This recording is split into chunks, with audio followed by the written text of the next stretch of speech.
money, I need it lump sum. I put that on everything that I love. Hundreds and fifties and sometimes the dubs. I put that on everything that I love. Need a dub. That's on that thing I love. Put that on my auntie and uncle's son. I need the money, I need it lump sum. I put that on everything that I love.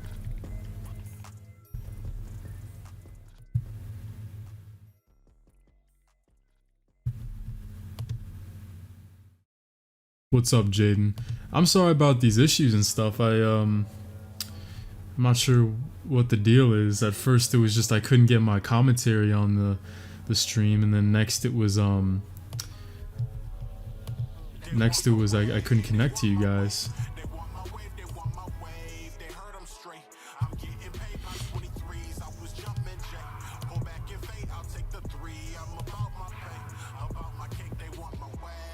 But I think third time is the charm now. I think we got this all settled.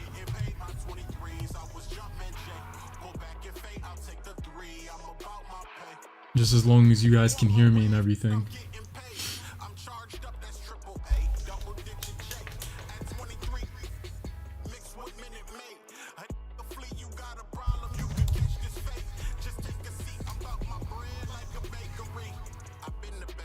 So in the meantime, while we let some people come into here, or come into the stream, we'll start streaming the Miami game. All right, sounds good, Jaden. Good to know that everything's balanced and you can hear me, and that's all good.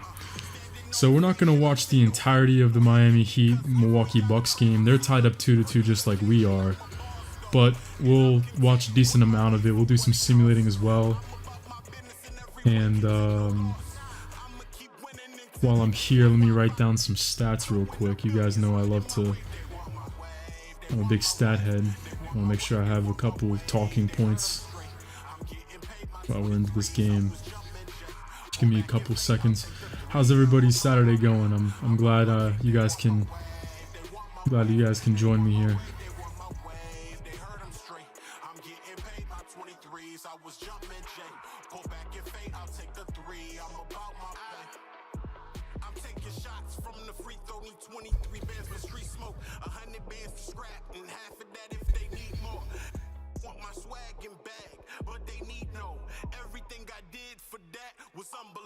Give me one quick second.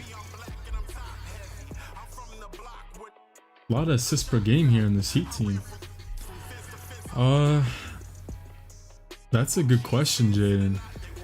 Well, it's been the Miami Heat and Bucks series has been pretty interesting because Miami was down actually. The Heat were down, I think, 2-1 in the first round against the Hawks, came back and beat them. Then they were down 2-1 against Boston in the second round, came back to beat them. Then they took a 2-1 series lead against Milwaukee, and now they're finding themselves having some trouble playing with the lead apparently. So they've had to play the comeback kid, but we'll see what happens whenever they are in the spotlight, so to speak. But we all know how Giannis is in 2K. He can be an animal. So we'll see. Probably Jimmy will be guarding him, right? So that's not a terrible matchup for Miami. What's up, Bryson? Thanks for the message. Definitely gonna try to grind out the final episode of the March Madness tournament simulation. I'm having a lot of fun with that. I'll try to grind it out for either tomorrow or the next day. That'll probably be the next video up on the channel, not including this stream, because if you don't know, I like to edit down my streams in case people can't make it or don't have the time to watch the entire thing. So next video will probably be a edited down version of this stream, and then the next video after that will be the final four of the March Madness simulation. So definitely expect that soon. I'm excited. It's pretty interesting how the virtual bracket got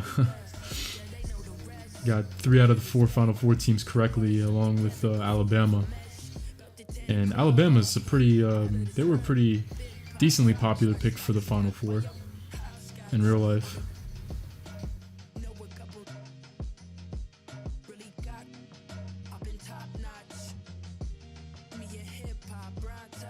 All right, let's hop in.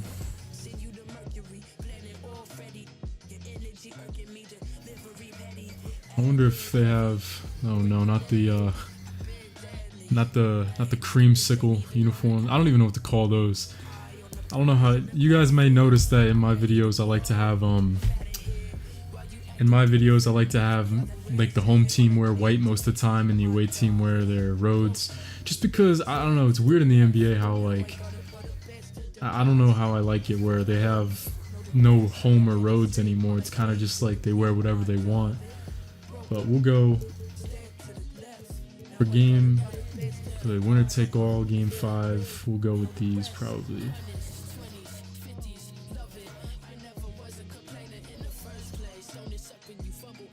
All right, let's hop in. Who will come out of the Eastern Conference? We'll see. Yes, Jaden, this is the first stream on the PS5. I'm very excited. And also, you may have noticed from my something I've improved on with my last streams. I figured out how to get my good quality microphone in this stream. I figured out how to get my Snowball microphone live commentary so you guys don't have to deal with my PlayStation mic for the streams. I'm definitely happy about that.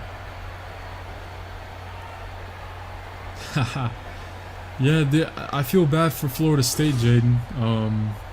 They had a really good team last year. I actually wasn't around to watch the 2019 to 2020 college season because if you guys don't know, I'm in the Army, so I was away for basic training for pretty much the entirety of that. And by the time I got back, it was near the end of the season, and then COVID hit. So, but I did read a lot about their team last year. Trent Forrest was one of my favorite college players before he graduated. They still had a very solid team this year, and one thing you know about Florida State is that they're going to play defense. Hey, that's awesome, man. Yeah, the Sweet 16 and Elite 8 games. It was kind of funny. It was a little bit like the real life Sweet 16 and Elite 8. There were some really close games, but there was also some blowouts, so that was pretty funny. So Miami with the first possession, and if you guys don't know, as Tyler Hero will get us started off the jump. Quick layup for the crafty point guard, actually. He's playing point here for the Miami Heat. Meanwhile, his backcourt mate is Jimmy Butler. Brandon Ingram will play the 3. Nice backdoor feed. Actually, no, Ingram's playing the 4, rather. So it looks like Ingram's going to be Giannis's matchup tonight. But if you guys weren't around for this series when it first happened, my friend Ferran got drafted by the Heat. And with all the guards that they drafted, he asked for a trade. So they ended up trading Brandon Ingram. The Lakers ended up trading Brandon Ingram. Meanwhile, the Heat traded Ferran and a second-round pick for him, so Ferran moves to Laker land. Meanwhile, Brandon Ingram is trying to lead the Miami Heat to a NBA Finals appearance. What's up, Ty? I'm glad you can join me. I'm very excited, actually. Not gonna lie. Chris Middleton is actually averaging about 20 points per game here in the playoffs, but it's a tough matchup tonight. Jimmy Butler has Tyler Hero, 6 unanswered points potentially, but not that time. Bryson, yeah, the Gonzaga Creighton game was absolutely bananas. The game-winning shot by that one Gonzaga player. I looked up that player's averages. I forget his name. His name was like Will something.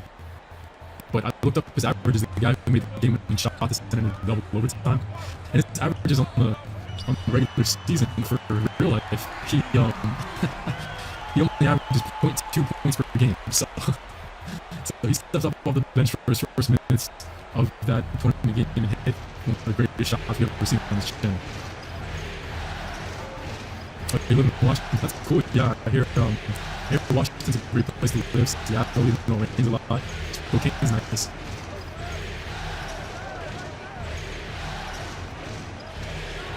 That was CP Vincenzo. Okay, exchanging threes between who hit the last three? I think it was Ingram who hit the pull-up 3, and now DiVincenzo will answer. I'm lagging a little bit.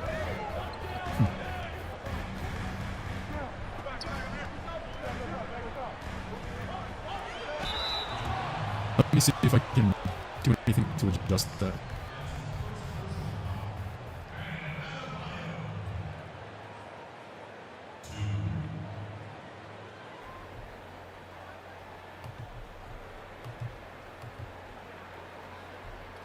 Alright, how about now?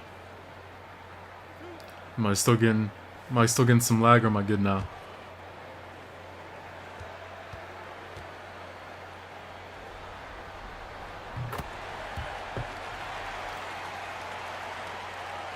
I'm still lagging? Alright.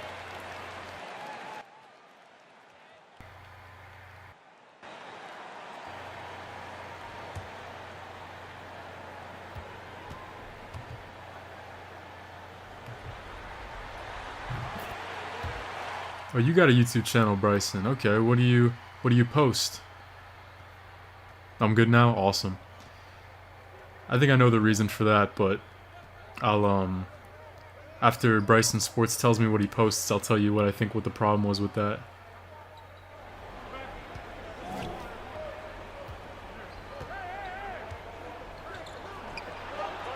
Vincenzo, almost another 3 here. Nice backdoor feed. Brandon Ingram with the power jam on Giannis. 16.5 points per game for Brandon Ingram. That's good. That's good to hear. That's good to hear that I'm back. I think what happened was, so I have a Yeti mic, which is like really nice quality, nice steel by Butler, but I have a Blue Yeti mic, and it's pretty good quality. It was near $200. I saved up and I bought it. And then I also downloaded this one application on my computer called Voice Meter. Oh, bam. Gotta know the situation. But I downloaded this one app on my computer called Voice Meter, and that just helps improve the bass. It helps limit background noise, and it's really helped improve the quality of the mic. So that is, I had actually closed that application. I had to close Voice Meter to, I think, help the lag. And it's still good quality though, I think. So I'll just roll without Voice Meter. I'll have to check that out, Bryson, because I listen to a lot of podcasts. I listen to a lot of sports radio. So talking about sports, you know, that's the type of stuff I really like. I like putting on sports radio, whether it's I'm doing homework or editing my own video. It's good to, it's definitely, that kind of stuff's good to have in the background. And I was actually thinking about having a podcast on the channel, but I'm not sure the reception that would get as Giannis. Okay, a little dipsy-do dunkaroo, as the Charlotte Hornets announcer would say. Milwaukee closes the gap to 2. I think we'll go to the first timeout, and then we'll sim a little bit. Nice backdoor feed. Miami sharing the ball here early. That's one thing I noticed. I'll have to check their playoff averages as a team after the game, but like Dragic off the bench was averaging 6 assists, Tyler Hero 5, Brandon Ingram 5, Adebayo 5. They can all share the ball. Everybody seems to pass and share the rock here on Miami. Meanwhile, Giannis gets doubled in the post. Loose ball tipped right out to Torrey Craig. Open shot, no good. And Ingram will clear.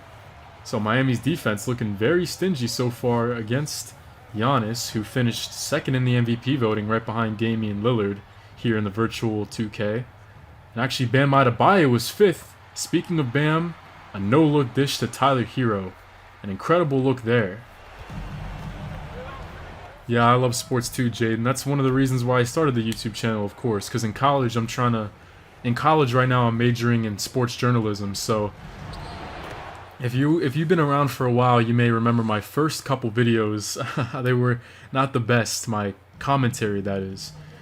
So this has really helped me write scripts about sports, really helped me improve my talking skills, my commentary skills for sure. Because if you're gonna be a sports journalism major, you're gonna have to have all the trades. You know what I'm saying? You're gonna have to have the commentary, the writing. You're gonna have to have all that. So I was always kind of a shy kid growing up. Like I never really talked much. So whenever I got on the mic at first, whenever I started, I was definitely a little anxious. but then I started writing scripts, and my commentary became a lot more natural over my YouTube career, so it's really helped me for sure. DiVincenzo trying for his second three of the ball game, off the mark there. Yeah, Jaden, I've checked out some of your videos, actually. I think you had one, I thought, nice and one by Dragic. I can't remember if this was, I'll have to check again, but if I remember correctly, don't you have a player that's like a My Player mode type of thing where you were in high school? Or not you, but didn't you have a player in high school or something like that? I could have sworn I checked your channel and you had something like that, like a series about a My Player that I watched a few videos of.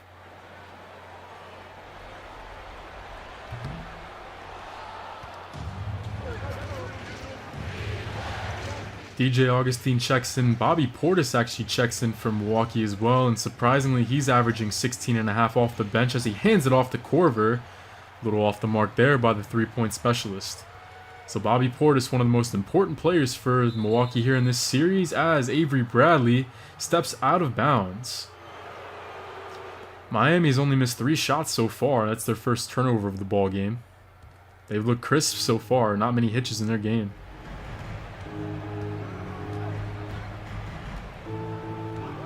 Now we see the rookie, Precious Achiuwa. He's also playing some defense as the pass was deflected. I thought for a second DJ Augustine just lofted that one too high, but Miami with the deflection, they continue to look pretty stout on both sides of the basketball. Meanwhile, Precious Achiuwa will try to have to cover Giannis, and that backdoor feed was spoiled by Avery Bradley and Achiuwa as Bradley finds Dragic in the opposite corner. Off the mark there. So we'll go to the first timeout, and then we'll head into some simulating. Probably we'll simulate to near the end of the first half and see, how the first half ends.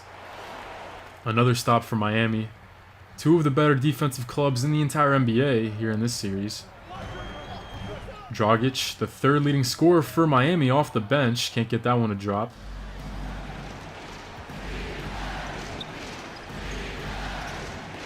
And look at this, almost another steal. Augustine nearly coughs it up. Somehow he still regains possession.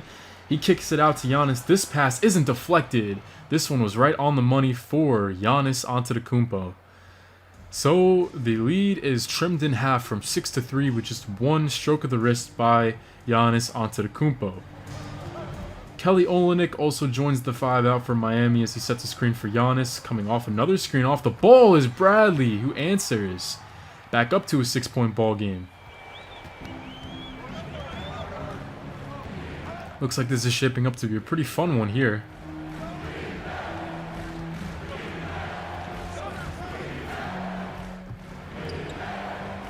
Here comes Giannis, the rookie Achiuwa. Stops him in the post, Augustine. He will pop a 3. Wow, DJ Augustine, the veteran, playing at the same college I did. Augustine was back at Texas when Kevin Durant played there for a year. And Milwaukee's back within a possession. Now Dragic will try to answer. Looked good out of his hand.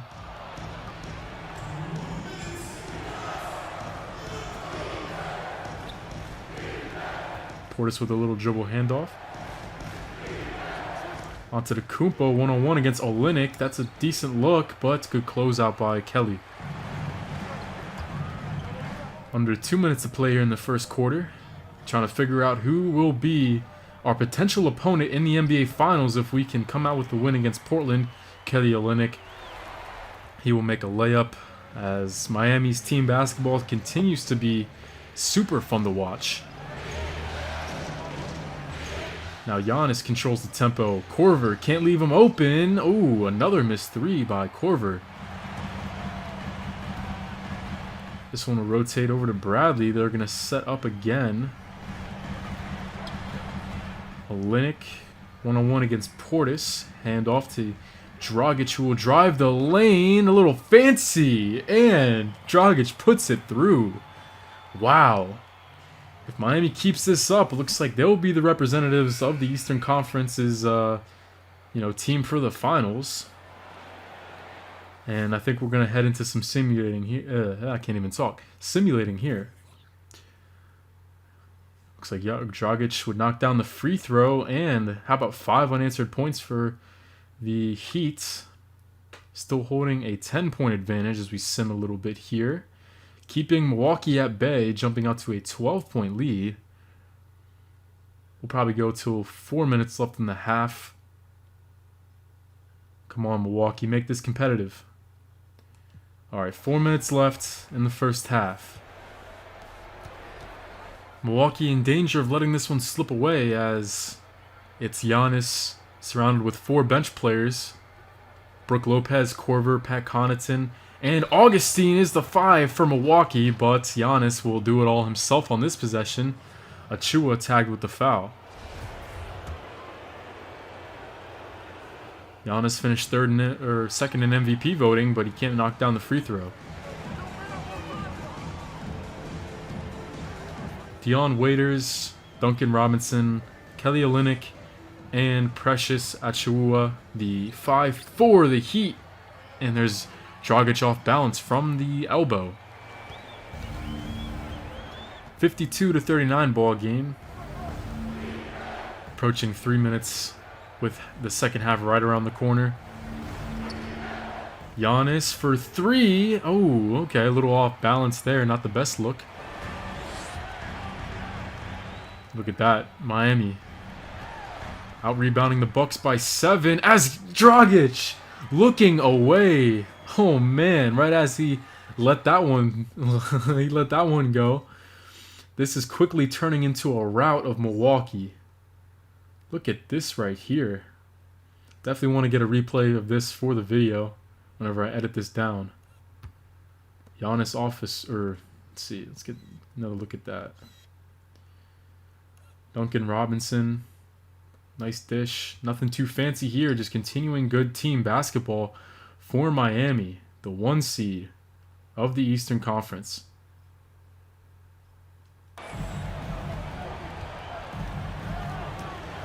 Thanks, Jaden. That means a lot, man. Definitely, my commentary is definitely a focal point that I've tried to make. I've tried to really improve that over the years. Whenever I was younger, I wanted to be a commentator too, as well for NBA or college ball or whatever sport I could land a job with. So this YouTube gig has really helped me with that for sure. Some pieces of advice I can give you: definitely just do your homework. Act like to really make people immersed, you gotta really make it seem like this is a real game. Don't get like too crazy, but like the Charlotte Hornets announcer, but definitely do your homework, write down stats, see why matchups are interesting, and have the little things. Like if there's a key player on another team for my 2K Legacy mode, if there's a key player on another team, I'll write down the stats, of course. I'll write down the stats of every key player and their hometowns and what they're shooting, their percentages, their career highs and stuff like that, just so the commentary flows and there's no dead space. Just so you always seem to know what you're talking about and you really flow. And definitely whenever you watch real life commentary or when you watch real life sports games, make note on what the commentary, what the commenters say and their phrases that they use. Definitely get acquainted with the way they phrase their sentences and how they structure their words, so they sound like what they know what they're talking about, and so you can too. That's one thing I've definitely tried to do. I've definitely watched sports a little differently ever since I started YouTube. Just trying to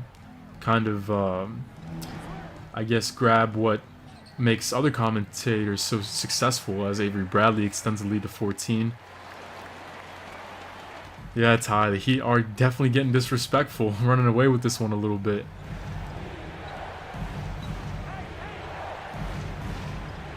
The Bucks have not made the finals, I don't believe. In year 1, it was... Ooh, Korver continues to struggle. Year 1, dang, who made the finals in year 1? I can't even remember. Year 2, it was Ferran's Lakers beating the... Yeah, he got his ring in year... Yeah, okay. So Ferran got his NBA championship in year 2, whenever he beat Philadelphia.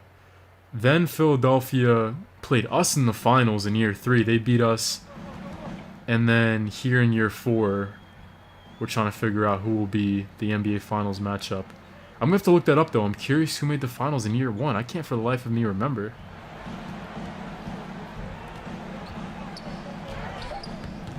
I appreciate that, Ty. Yeah, that's what it's all about, man. Just really adding what I can. Augustine, his prayer was almost answered there. But just doing whatever I can to really immerse you guys into these series that I do. And that's honestly my favorite part of editing, is the commentary. What's up, Silent B Moving? How you doing, man? I'm glad you could stop by today. Right now, we are currently the bystanders of this game. Miami and Milwaukee sitting courtside, figuring out who will be the Eastern Conference's representative in the NBA Finals here in year 4. And once we take care of that, we'll hop into business, trying to take down Portland and Donovan Gray, and of course Damian Lillard in Game 5, the winner-take-all Game 5 of our series. Back in the West. And Portland, I'm going to have to check their home record. I know I've talked about it a little bit in my past videos, but yeah, Portland is, I'm pretty sure, like 99.9% sure that Portland has the best home record in the NBA, which is why losing Game 4 was definitely a big blow. So we're going to have to try to get it done in the Moda Center over in Portland, Oregon, possibly the toughest place to play in the entire NBA. Jumping into the second half, Milwaukee is still in this game, as with a dunk here by Giannis, he trims the lead down to single digits. Precious Achiuwa's had some issues, really, holding on to this monster we know as Giannis. Actually, I don't think that was Achiuwa that was on him that time. I think that was actually Mo Harkless who got burned. And Giannis will keep the lead at 9. Another missed free throw for him.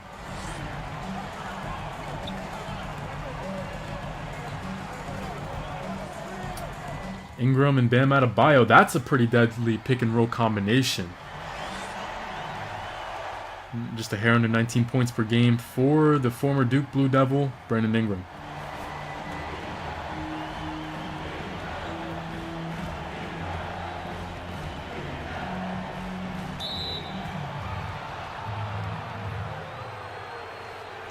You guys want to talk about the real NBA at all? Any storylines?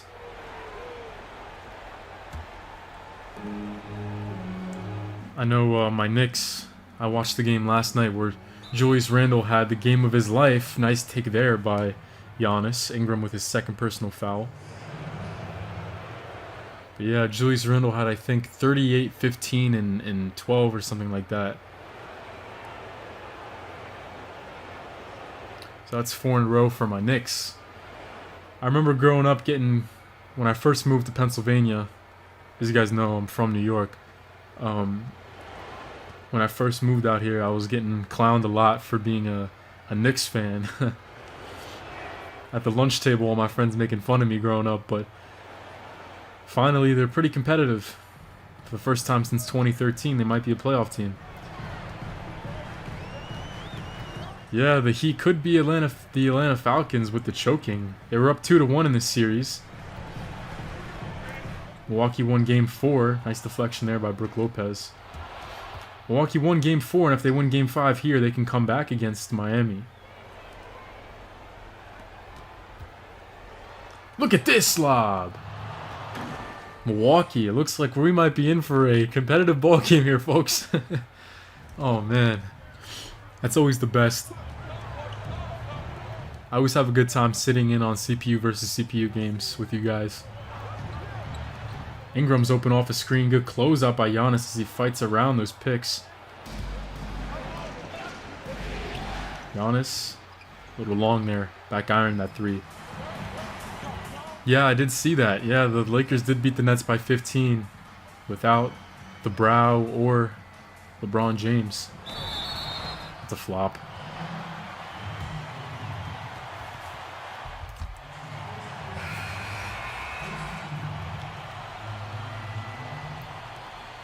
Milwaukee down by 6 as Lopez checks out, and he was actually leading surprisingly, he was actually leading the NBA in the virtual NBA in this series. This season, he was actually leading the NBA in blocks per game for a decent amount of time. I think he finished 5th.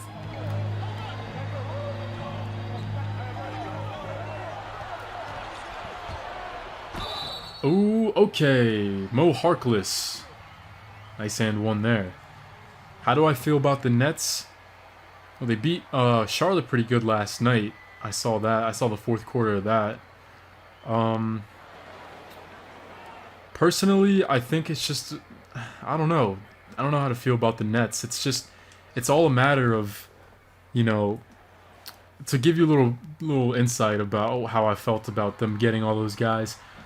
Of course, I'm a Knicks fan, and I remember all the rumors like, oh, Kyrie and Durant, they want to come to the Garden and play for the Knicks. I was a little hesitant about that because, of course, Durant was still coming off that Achilles injury in the finals against Toronto. And then Kyrie Irving, for whatever reason, I'm not going to fault the guy. You know, I'm not one of those guys that's like a Kyrie hater who's always like, oh, why doesn't he play? I know he's religious, and I think he's fasting because he's changed his religion, much like Kareem Abdul-Jabbar did. So I know that can take a toll on somebody. So I understand that, but it's just a matter of like, you know, Kyrie does sit a lot, and Durant was out for a little while. And I don't know, it's just all about, you know, how much time those guys will actually see the floor. But I know Durant returned last night against Charlotte, and he looked he looked like he didn't miss a beat. He had 25. Yeah, I think he only missed like 4 shots. So he looked good. I think the Nets could be the favorites in the East. I know a couple nights ago they played Philadelphia. A nice backdoor feed by Mo Harkless. They played Philadelphia a couple nights ago. They lost that game, but of course, they didn't have Durant in that one. Look at Giannis with a head full of steam. Double clutch around Butler and company.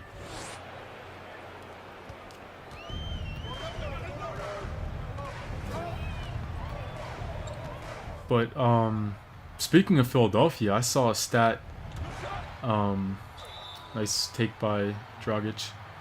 Speaking of Philadelphia, I saw a stat about Joel Embiid that he might actually. I think what the stat was if the season ended today, he'd have the most free throw attempts average per game since the merger, which is pretty interesting. The merger was 1977, I believe, when the ABA and the NBA merged. Which I don't think it's free throw attempts in a season because Embiid missed some time with that bone bruise in his knee. So like he missed like 2 weeks, so it can't be in a season. I think it's free throw attempts per game, which I think is pretty interesting. As Giannis will lift off again. Ingram, Precious Achiuwa, Mo Harkless, they're all having trouble stopping the former MVP. Yeah, you know, the media, they do follow Irving very closely. I know he does receive a lot of flack for missing a lot of games. It's tough to play every night in any pro sport, baseball, basketball, football, hockey, you know, so although I do think some teams go a little above and beyond load management, like what was I gonna say? The load management. I feel like sometimes teams they go a little above and beyond with that. Like I think I might be getting the games wrong, but the Nets, for instance, they sat Durant. Like Durant was cleared to play a couple nights ago against Philadelphia, and Giannis does it again. But Durant was cleared to play for that Philadelphia game a couple nights ago, but they sat him, and they played him against Charlotte, and it's kind of like, why would you, like, Philadelphia is the best team in the East right now. Why wouldn't you want him in that game against the Sixers, and why play him against Charlotte? Like that, sometimes load management doesn't make a lot of sense, as Sam Merrill, the rookie from Utah State, he's tagged for a foul. But yeah, sometimes load management's a little weird.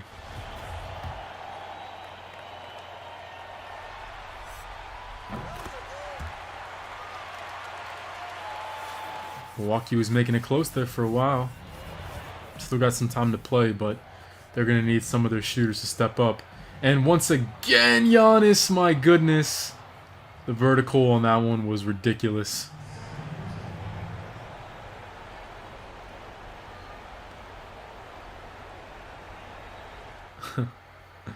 Giannis once again. That time it was Olynyk trying to stay in front of him, which obviously that's a very advantageous matchup for the Greek Freak. Not what Miami had in mind, I'm sure. But they don't really have anybody on the floor right now that can try to cover Giannis. I mean, maybe Bam Adebayo, but he's going to have to worry about Bobby Portis, who actually has had a really good playoffs here in this series. I think he's averaging 16.5 points per game for the playoffs. When Harden left the Rockets, I mean, honestly, I didn't know who was going to be the facilitator. Because, you know, you got three guys there. You got Durant, Irving, and Harden. And all three of those guys are, you know, they don't have to have the ball in their hands, but they're better with the ball in their hands. Like, none of those guys are really great playing off the ball. I mean, they can, but you know what I'm saying? Like, that's not where their specialty is. But Harden has been very, very impressive for sure, facilitating. And I did kind of expect that a little bit. Like, I feel like if there was any guy who was going to be the floor general, it would be Harden, because I remember back in 2017 when Russell Westbrook won the MVP with his first triple-double campaign, Harden that season averaged 11.5 assists. So, you know, people definitely sometimes underrate or forget that Harden is a guy who can average double-digit assists nightly.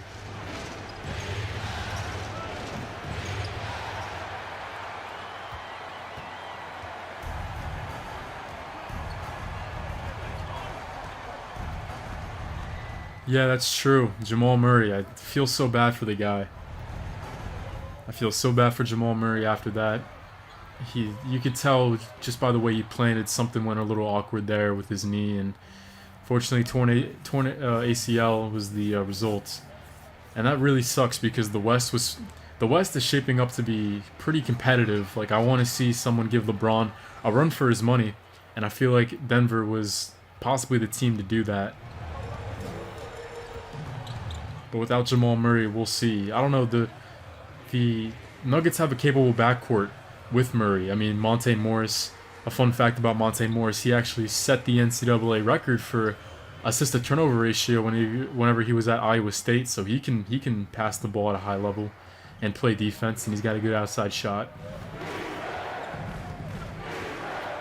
But we'll have to see.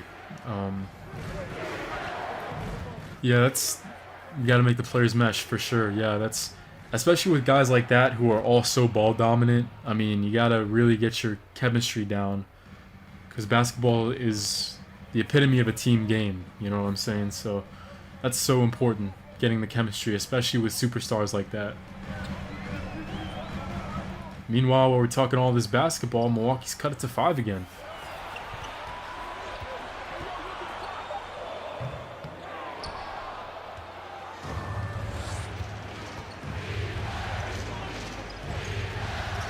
One thing I definitely got to talk about in the NBA, it's kind of like, ooh, Sam Merrill, the rookie. But one thing I got to talk about in the NBA that's kind of like, if you guys don't know, I do prefer college basketball over the NBA. Like, I'll still watch and follow the NBA closely. A beautiful feed there by Dragic, setting up a three-point opportunity. But I do like college basketball a lot more, and one of the reasons for that is just, like, what's going on with all these good players being bought out by their teams, and then signing with either the Nets or the Lakers. Like, it's kind of, I don't know, it kind of turns me off a little bit from the NBA whenever I just see, like, Blake Griffin going to the Nets, and the Lakers just, they signed a 2-guard. Who was it? I forget. Let me look that up. But somebody got bought out by their team, and the Lakers signed them. A pretty good player. I don't know why I can't think of who it was. Let's see. Oh, it was Ben McLemore. Yeah, Ben McLemore's one. But, I mean, he's going to be playing behind Caldwell Pope and Wesley Matthews. And then Montrezl Harrell went there on a really cheap deal, and then they got Andre Drummond too. So it's just kind of like, all these still really good players, they're just getting bought out and going to the two best teams in the NBA. It kind of turns me off a little bit. The beauty about college basketball, in my opinion, is that you always got something to play for. I remember all the years that the Knicks were terrible. They were out of the playoff hunt by by Christmas Day. They were out of the playoffs realistically. Meanwhile, in college, you can go 0-24 for the season. You can have 0 wins, 24 losses, but you got your conference tournament. And if you just win your conference tournament, then you got your ticket punch for March Madness. That's just my opinion on it. You know what I'm saying? So I don't know how you guys feel about that. I definitely agree with that, Ty. 2K needs some more in-depth stats. Like I want to see some analytics. I want to see like how often a player runs off a screen for a catch and shoot. I want to see how many floaters they have from driving the left baseline. I would love to see some more advanced stats and analytics that can really paint a picture for just how good a player is doing. Now that might be hard with simulating, but still though, 2K should be able to add something like that for sure. Let's hop into some more simulating here. Come on. Milwaukee takes the lead with 10 minutes to play. And we're tied up 87 apiece. And as we head to the fourth quarter, let's take a look at some of these box scores. We got Bam Adebayo, who had a triple-double back in Game 2 in this series. He's got 26 and 5. Dragic with 18 and 3. Ingram with 11.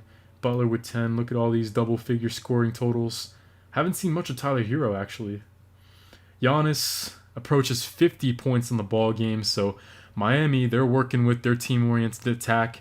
Meanwhile, the Milwaukee Bucks riding Giannis. 47 points for the Greek Freak. Let's see.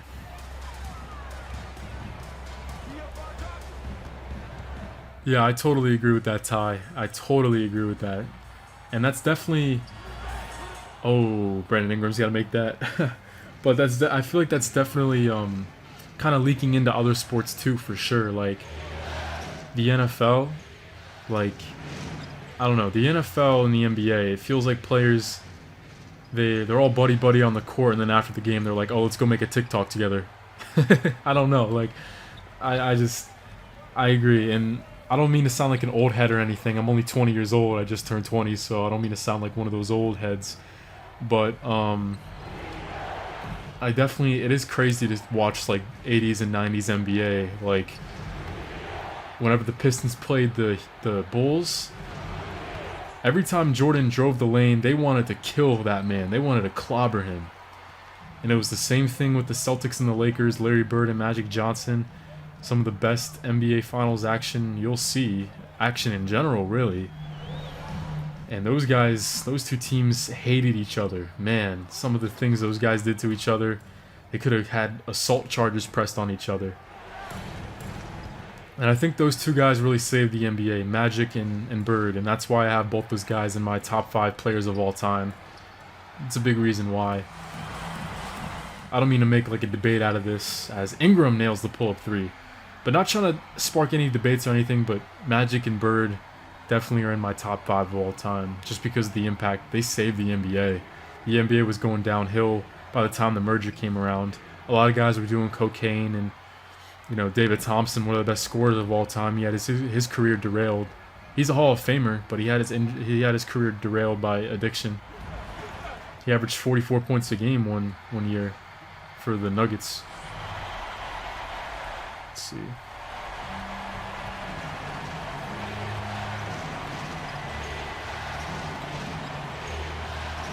Yeah, that's a good point, Ty. I mean, DeAndre Jordan doesn't really have it anymore, but they'll keep him around.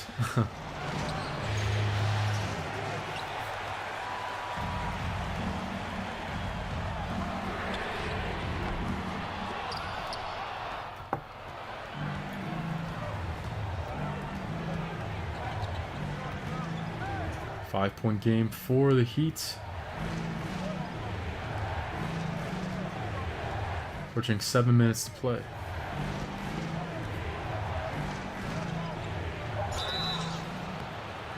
Yeah, that's. I do miss. I do wish the NBA had a little bit of that. I know the NFL can't have as much of that type of stuff anymore like it was in the 80s and 90s because of player safety, which I totally respect because CTE is a real problem. But the NBA, with its officiating, with its style of play, letting guys take 3-4 steps and not calling it, I don't know. I don't think the product of the NBA is as good as Adam Silver or NBA fans think it is. It's just my opinion. I don't mean to put anybody down. Big steal right there in the post by Deontay DiVincenzo on Jimmy Butler as Portis is hacked by Ingram. So with just one free throw, we're going to be down to a single possession ball game.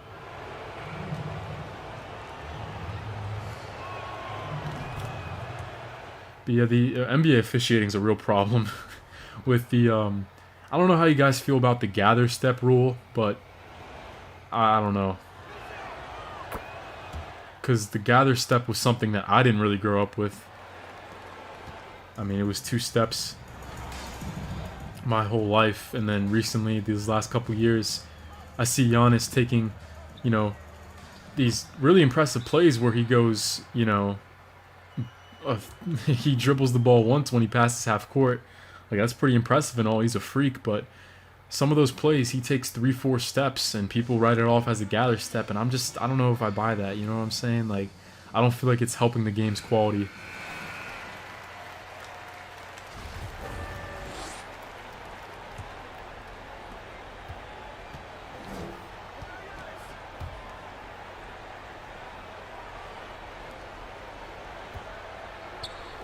Under 6 and some change left. Milwaukee still fighting somehow. Miami's really been outplaying them for the most part. But somehow, some way, Milwaukee's sticking around.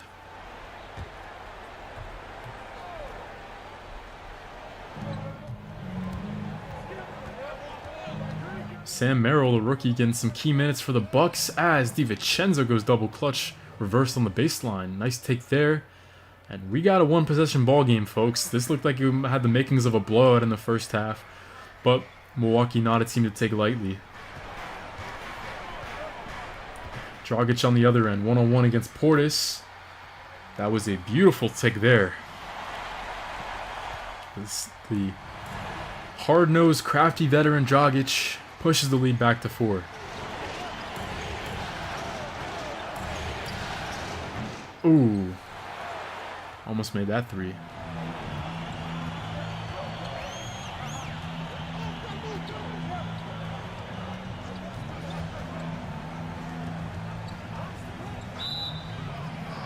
I'm glad I got somebody who agrees, you know what I'm saying? Because a lot of my friends who follow the NBA, they just don't see it like I do. But, let's see.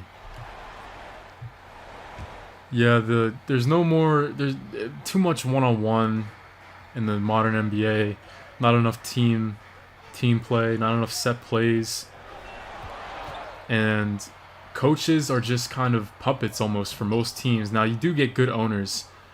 You do get good owners who will look for a guy that actually will have the control of a locker room. Like, Mark Cuban is a guy I respect immensely. He's a good basketball mind. He's a little quirky, but he is a good guy to, quarrel with his knowledge of the game.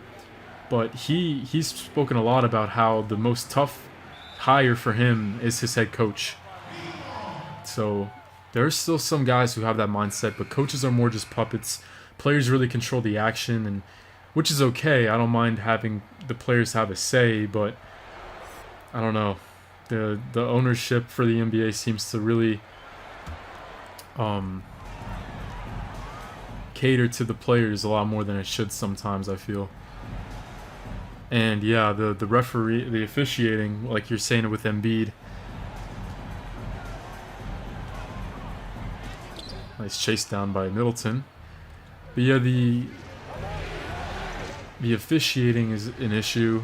I know Harden, sometimes it's partly the officiating, but sometimes I'm also kind of like, these guys really gotta.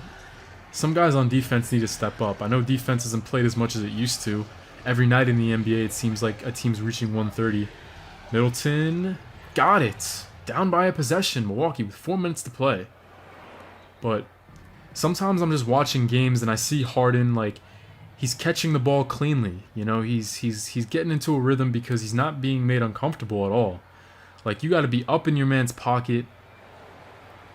I don't know if guys are just afraid of being the victim of an ankle breaker or what the problem is, but I do see sometimes you just get beat, you know? Like, Kyrie Irving is so damn shifty. Excuse my language, but he's so shifty. Sometimes you just get beat, but yeah, with a player like Harden, you really got to try to get him off rhythm like you do any good offensive player. What's up, Jay Muna? Great to see you, bro.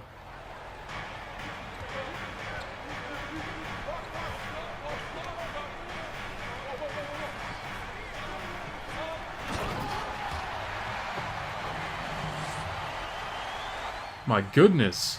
Sorry about that. I was away for just a couple seconds there because my sister's cat got in. So I had to got into my room, so I had to escort the little guy out of here. But right when I come back, we see back-to-back slams. This game has the makings to be a pretty interesting one. 3.5 left to play.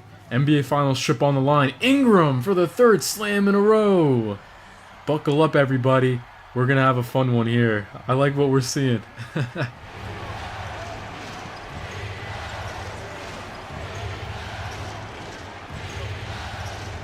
3:12 left to play.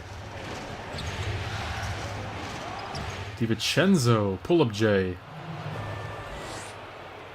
Now, I agree with you guys, both Ty and Jay. You guys hit the nail on the head of exactly what I think. MJ was coached, LeBron coaches. You know, that's a good way to phrase it. And I'm not gonna lie though, the NBA did cater to Jordan, of course.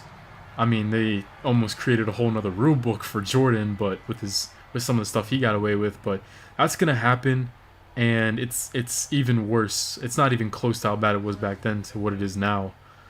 Like LeBron, most of the time when LeBron drives, no hate to him, I've got nothing but respect for him on the court, but every time he drives, most of the time it just feels like he's clearing out with an elbow, or I don't know. There's a lot of stuff he gets away with, like most stars.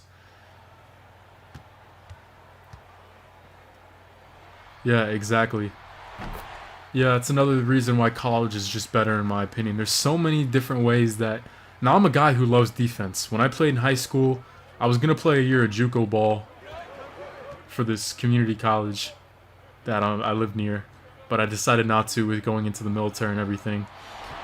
But back in high school, if I was going to play JUCO, like whenever I played, I definitely... Oh, Ingram. Got it! Big shot there to extend it back to 6. But yeah, whenever I played, I was never the most athletic. Ooh, Giannis is hacked. But I was never the most athletic guy. You know what I'm saying? Like, I'm only 5'11", 6 feet. So, like, I was getting close to dunking. Like, I could go up and grab rim. I was working on my legs a lot. And I'm close to dunking, but so I'm decently athletic, but for like a college game, like I was probably a below average athlete, but I always had to use my IQ and my defense, my blue collar work ethic. Like I tried to be the hardest working player on the floor. I would always try to pick up my man either at half court or full court. I always try to make my players or my matchup uncomfortable, so maybe that's where I get it from, and that's why I like college a lot more. There's so many different ways that they play defense. You see Arkansas and West Virginia pressing full court. Syracuse plays nothing but 2-3 zone, and they try to recruit long, athletic players to fit that mold. Boeheim does. Yeah, I agree, Jay. Kawhi's a great player to watch. I like the way... Kawhi's good to watch because he does have like really amazing physical gifts, but he doesn't neglect the intangibles on defense. He'll play one pass away, he'll play ball you man off the ball, and he slides, he beats players to spots on D. There's a lot of little things he does well.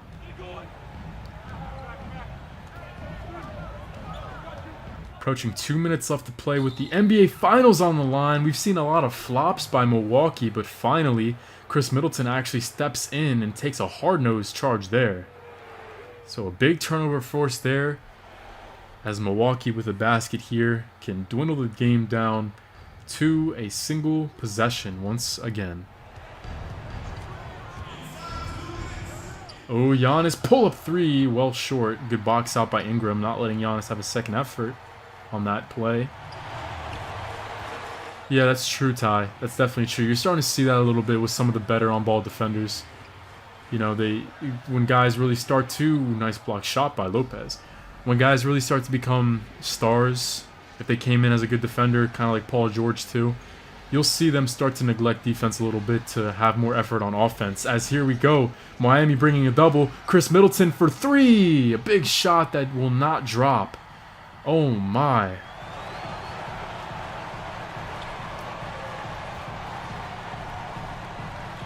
Here we go, Brandon Ingram on the attack. Two huge free throws for Miami coming up.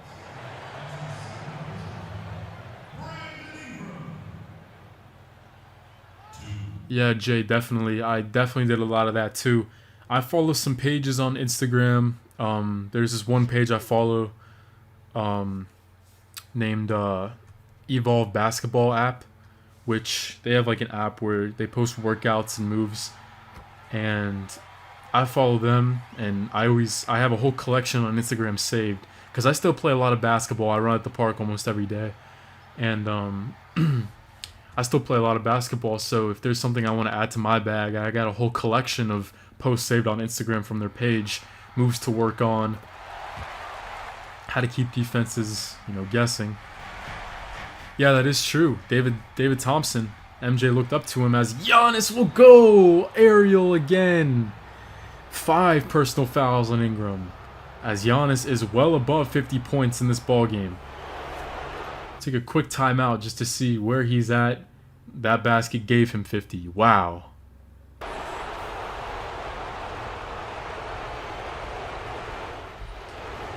That was just what the doctor ordered from Milwaukee, but Giannis has struggled from the line a little bit tonight.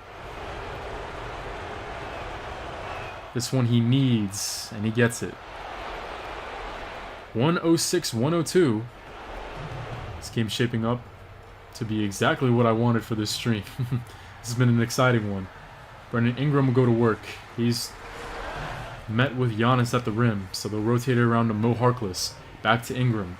15 feet away, fading away. Ingram off the mark. DiVincenzo fights with Mo Harkless, but he comes down with it. Torrey Craig, who actually was on the Pelicans last year in my series. We let him go in free agency. Now he's got a chance to return to the NBA Finals as Giannis will go to work again. And that is Brandon Ingram's disqualifying foul. Goodbye, Brandon Ingram. 21 points on the night as his day comes to an end.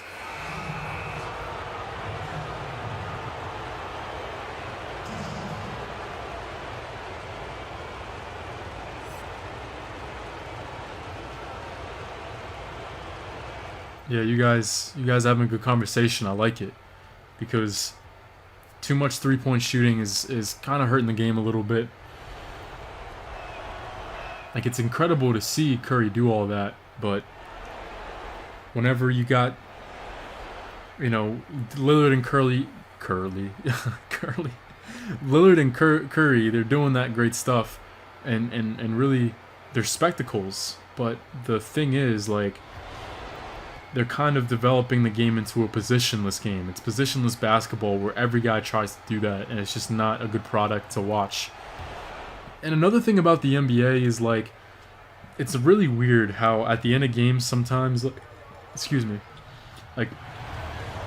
Bam Adebayo draws the foul. That one looked pretty clean, I don't know. But one thing I've noticed is that teams sometimes, they look really sloppy. It's weird. Like, oh, Bam Adebayo, MVP. But it's really weird. Teams get really sloppy for whatever reason at the end of games. Like, I remember I was watching, there was a game on ESPN I was watching just randomly because I was bored. It was Pelicans and Celtics, and the Pelicans were trying to close out the game, but, the Celtics were pressing full court, trying to get the ball back. I think they were down by 3 or 4 with, like, 20 seconds to go. And the Pelicans looked so bad. Like, they didn't have any play drawn up. They didn't have any inbounds play. Nobody was screening for each other. And they were inbounding it to Nicolo Melli. Like, they were trying to go full court. They had to get it past half court. And they were inbounding it to Nicolo Melli, like, in the corner, where he was getting trapped. And he almost turned it over, like, 2 or 3 times. And it was just really weird to see. Giannis, though, misses. He smokes the easy one. And that might have just sealed it.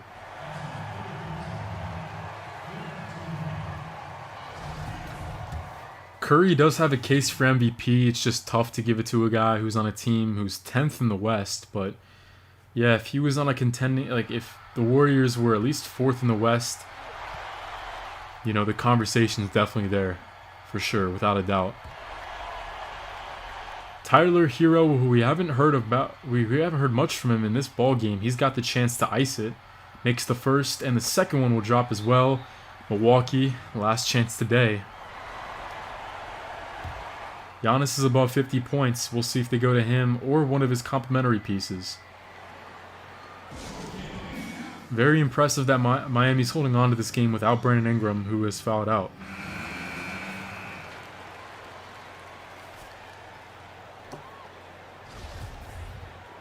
Torrey Craig, the inbounder.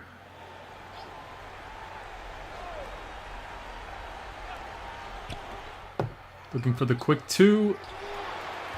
That one's off the mark. There it is. That will be game.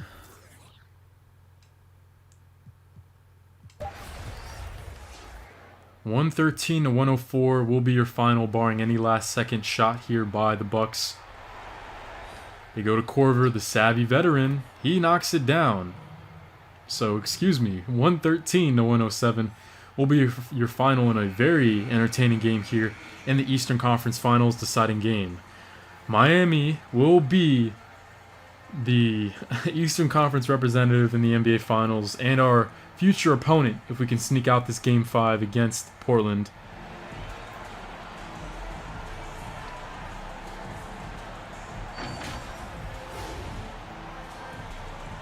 No Brandon Ingram, no problem for the Heat. They almost blew this ball game and the series, but down the stretch, they had some great defensive possessions, stopping Giannis Antetokounmpo. A lot of dunks, a lot of high-flying plays, exciting action here. Hopefully we can replicate that in our game against Portland.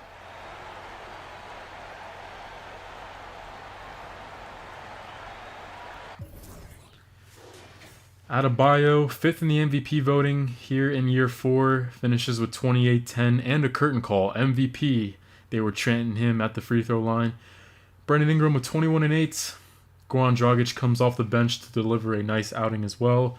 Hero hit some big shots. Butler was great on defense. I don't think Middleton had much. Yeah, only 13 for him after averaging above 20 in the series. And of course, 53 and 14 for Giannis. One of the craziest games from a single player we've seen in this series. Speaking of a 50-point ball game, the only player we've ever seen... Let me save it real quick.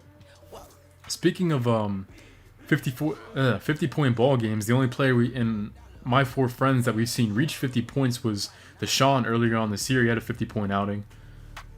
Yeah, I think Ferran's gotten close a couple times. So one thing I'm going to do real quick is I'm actually, in case you guys didn't know how to like player lock like I do in my league, basically what you do is you go to options, settings, position settings. Oh, I'm still with the Heat. Shit.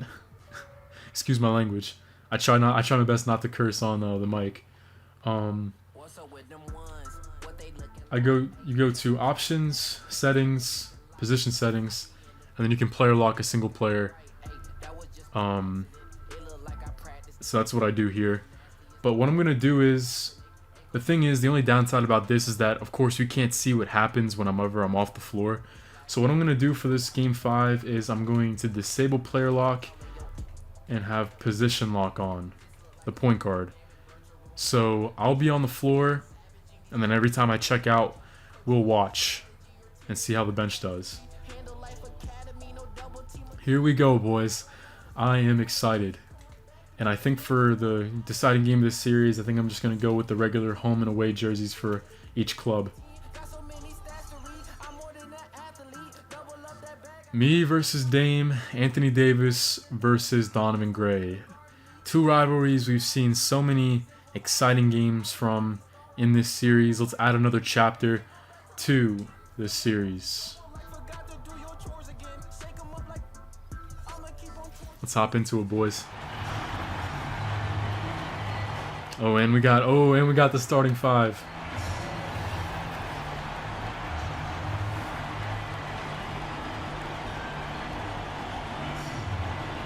Josh Hart. We got the 6'11" big fella from Bowling Green State University, number 22, Rashawn Holmes. The second-year pro out of the University of Texas, number 2, Aaron Cayley. The fourth-year man out of the University of Texas, standing at 6'1", number 20, John Fitzpatrick. And, of course, the former MVP and DPOI winner. Actually, no, he didn't win an MVP in this series. My bad. He was close a couple times. Number 23, former Kentucky Wildcat, Anthony Davis. And, of course, our head coach, Anthony Thornton, one of my teammates back in high school. The Moda Center on their feet for their beloved Portland Trail Blazers, sporting the best home record in the NBA this season at I believe they're 36-6 at home. So not often we see opposing teams come out of here unscathed. The Lehigh native, 6'3", number 3, CJ McCollum. Aaron Cayley's done a good job on him this series. CJ's only shooting around 36%. And there's my hometown buddy Donovan. He should be stopping by this stream soon.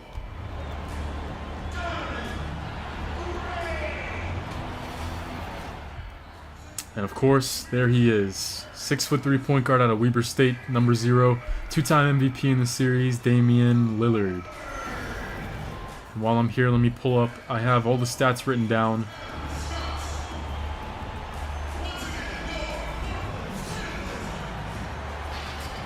I got the stats written down from this series, I believe, somewhere.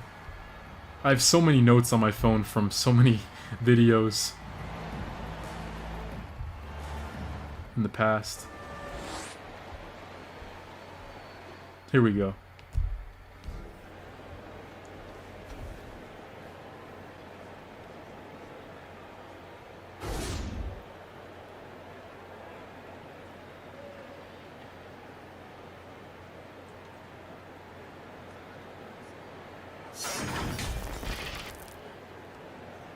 Here we go, boys. I'm excited.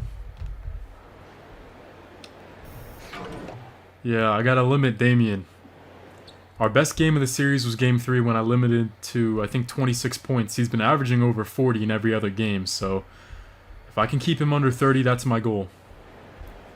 Gotta remember the game plan. Yeah, sorry, I forgot to edit the coach back to Anthony whenever I moved to next gen.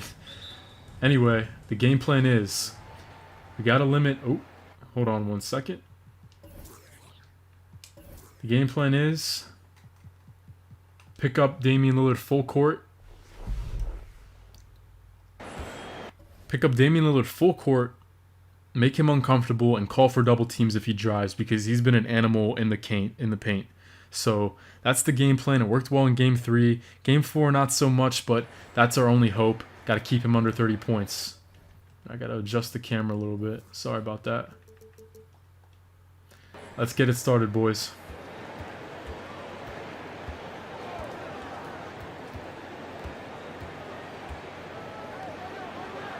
Set a little double screen for Josh Hart. He's coming off a pretty solid Game 4 off the mark to begin this outing. The last time I streamed was Game 2's playoffs against the Mavericks, where we got blown out in that Game 5. So hopefully we can hope for better luck this time around. Yeah, we'll give up that easy 2. If I was playing any other team, I would have picked up CJ and cut off his lane to the basket, but I have to limit the threes here this game.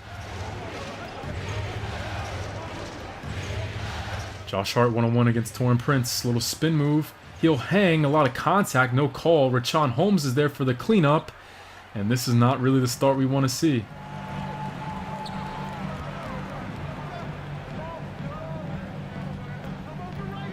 High screen from Donovan.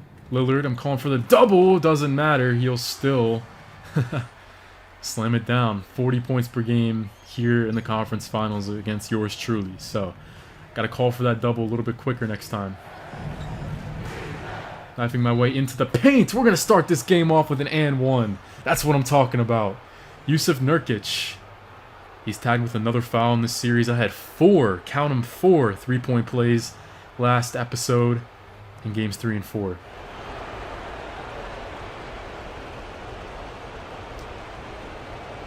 I would love that tie to be able to interact with players in my career. Me personally, I don't play my career that much because the cutscenes kind of turn me off from it. I'm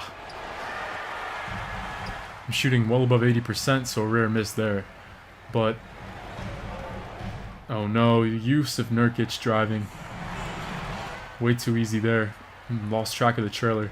But yeah, I don't play my career like that because the cutscenes, they kind of turn me off a little bit. I like my league where I can have my own draft classes and my own players and then player lock it so I can really have whatever I want.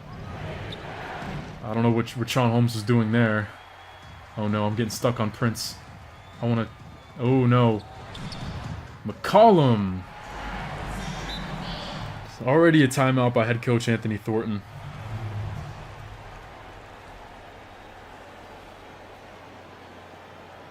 Yeah, Ty, he's averaging 40 points per game in this series on me. Sometimes he just gets so... I don't know. Lillard just has another thing he turns on. Again, he has a little switch he turns on where he just becomes completely unstoppable. But that average has gone down ever since me and head coach Anthony Thornton have switched up the game plan.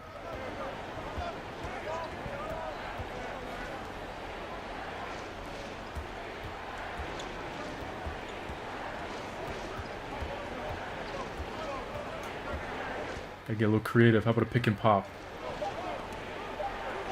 Man. An air ball from the brow. What is going on? The Modus Center getting into our heads a little bit, it looks like.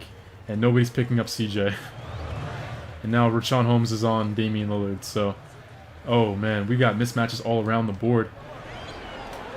I try to help for a second. We get lucky there, but it doesn't matter anyway. Yusuf Nurkic is there, and then Taurean Prince cleans it up. Oh, man. What is going on? Far from your ideal start. I'm open here. I'll kick this one out. Anthony Davis. Oh. Davis, I think, is like 0 for 9 from the three-point line in this series. He still hasn't made a 3 yet. But he does reject Donovan there. And I'm the one grabbing the miss. Josh Hart on Damian Lillard. Oh, let me ISO real quick. This is a pretty good mismatch for me. Taurean Prince is too slow. Oh. I tried to pass out of my layup there. Obviously, didn't go too well. But we still have possession with 11 seconds left to shoot. That's a perfectly run inbound play. Perfectly executed. That was crisp. And exactly what we needed. Here we go. Picking up Dame from half court. 17.5 points, 10 assists per game here in this Portland series. Lillard one-on-one against Anthony Davis. It's like, what can you do about that one, right?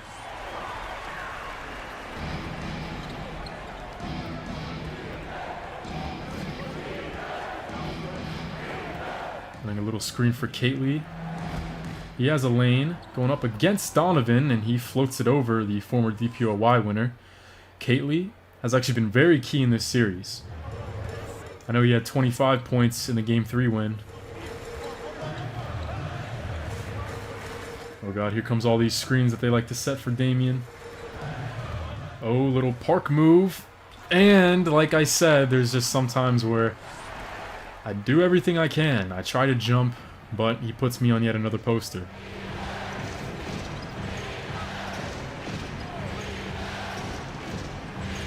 There you go. Wide open. Perfect. Little pick and pop there. Anthony Davis finding some real estate. Got plenty of time to get back into this one. Oh, man. 6 points for Lillard. Or 8, rather. Yeah, he's got 8.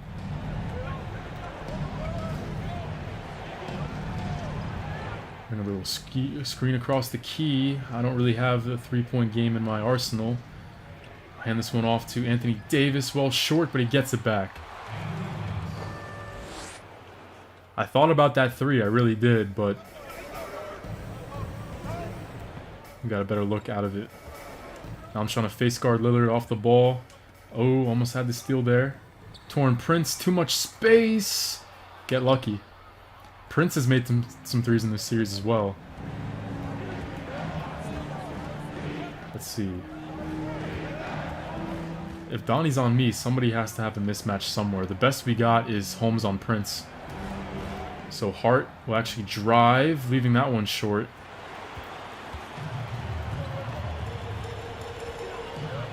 Call him too much space.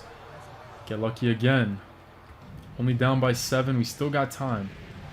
As Hart looks for me in the corner, I get the baseline's cut off. I'll try to work in the post. Nice move there. Looking for my teammates so far. You guys know I love to do that. I love the NBA and assists per game this season. But sometimes you got to take matters into your own hands. Screen for McCollum. This is one of their favorite plays. I'm there. Lillard off the mark. Now I got Nurkic on me. Give him a double move. Donovan almost sent that to the crowd, but luckily I got that off in time. Ooh, man, that one was risky, but I got rewarded. Down by only a single possession. It's been a little while since Portland has scored, knock on wood. We're going to fight on defense there. I shouldn't have fouled. That was a bad foul. Holmes had that one. He had that situation under control, so not the best decision there.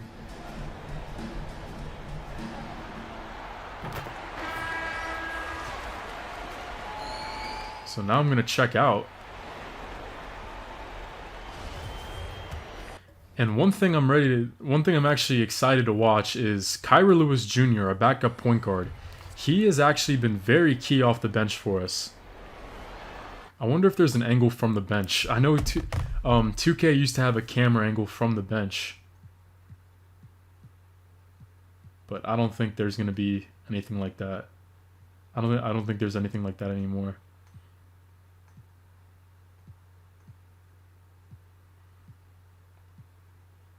I think the best we got is the rail camera, because this kind of simulates being on the sideline.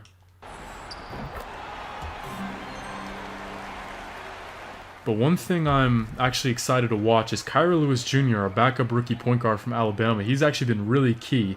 He's averaging 6.5 points, 3.5 assists as Luzada Silva's open. No good there. Donovan collects. Still looking for his first points in the ball game.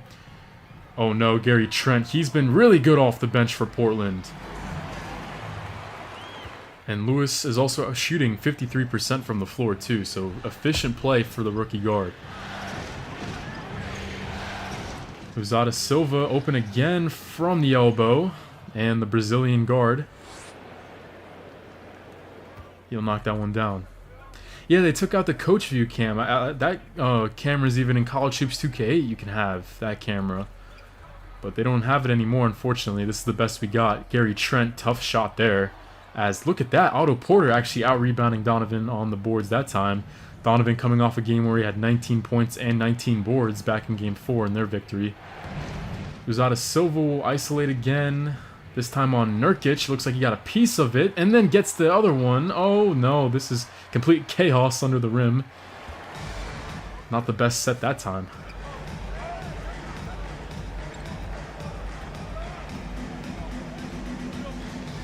Anthony Simons against Kyra Lewis. Double screen for Simons, and he's open. A little long there. And look at Kyra Lewis. I thought for a second he was going to go coast to coast there, but he does have a mismatch. Nurkic is forced to pick him up off of the break. Instead, he'll feed it into Okafor, works its way around to Otto Porter. Now Luzada Silva will catch and fire, and a couple huge shots for the Brazilian guard. Marcos Luzada Silva was a hero back in the first round series against Denver, and I'm glad to see him stepping up after his first miss. And then Kyra Lewis, look at him stealing it from the veteran Carmelo and then scoring on top of him. Let's go. That's what I'm talking about. Awesome. Awesome job from the bench so far. Yeah, Silva, it's working out for him so far, the ISO ball, but sometimes he does get too aggressive. So we'll have to monitor that going forward. Nurkic, the feed to Gary Trent. Receiving a screen. Nice move. But good help by Kyra Lewis. Still, the tough shot falls for Gary Trent Jr.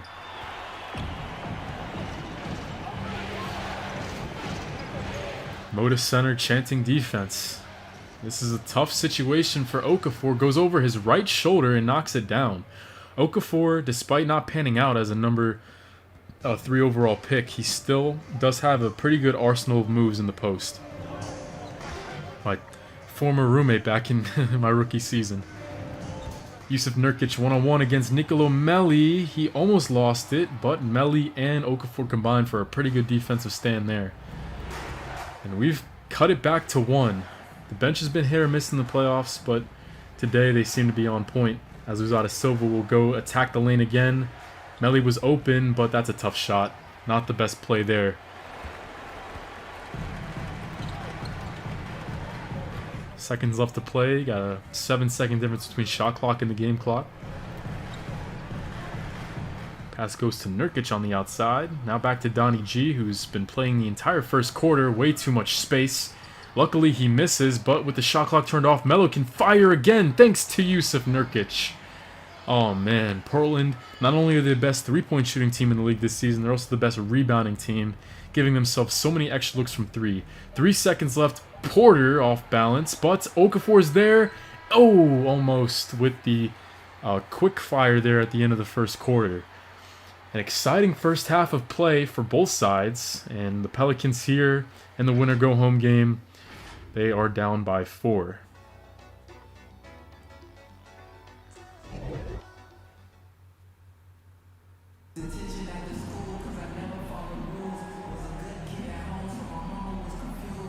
Yeah, I was just thinking that, fellas. I don't know why they keep giving the ball to Nurkic outside. Not exactly a pass-first player. Let's see. I'm not on the floor just yet. Me and the rest of the starters still getting a breather. Meanwhile, Portland runs with the same lineup with the addition of Harry Giles, who checks in for Donovan Gray. They begin the second half with a miss. And now Luzada Silva will go to work on Simmons. Tough shot there. He's starting to cool off a little bit. Nicolo Melli's actually been pretty good in the series as well. He had 15 points in Game 2 off the bench. No, excuse me, Game 1. As Simons will miss. Yeah, Melli had 15 off the bench in Game 1. He was scoreless in Game 2, but then in Game 3 he had 21. So maybe they got to look to him as Otto Porter hits the deck. Tough shot there. Oh no, Melo once again will fire. We're getting lucky that time though.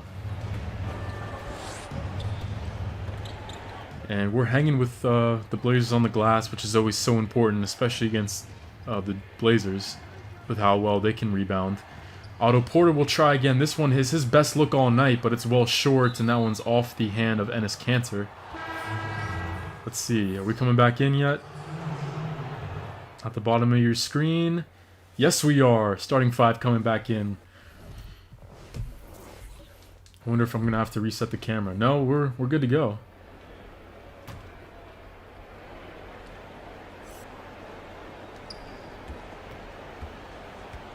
So checking back in with 8 points, 1 rebound, and 1 assist on the game tonight. Rashawn Holmes has Harry Giles on him. We'll go to work against him. Rashawn Holmes with the 360. Gotta love that.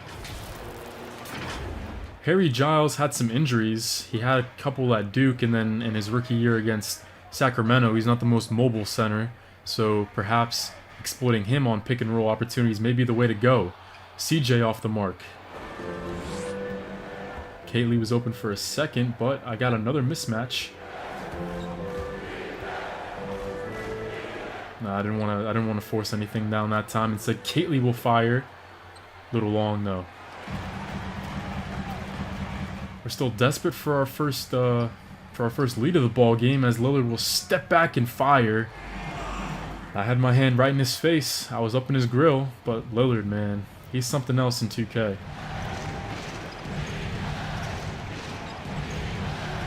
See Josh Hart go to work. There is a nice take. Assist number 3 on the ball game. And Josh Hart, there's that signature celebration of his.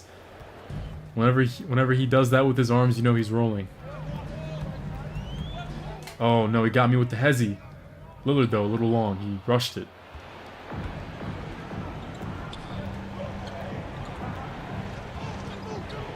Kately, kick it out to me.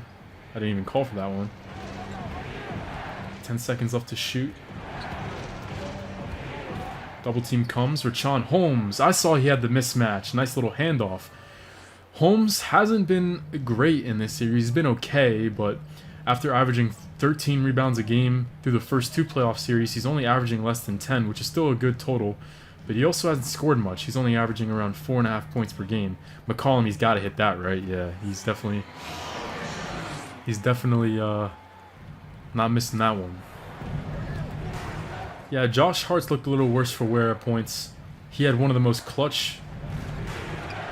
I wonder what's going on. Let me see one thing. Coach settings.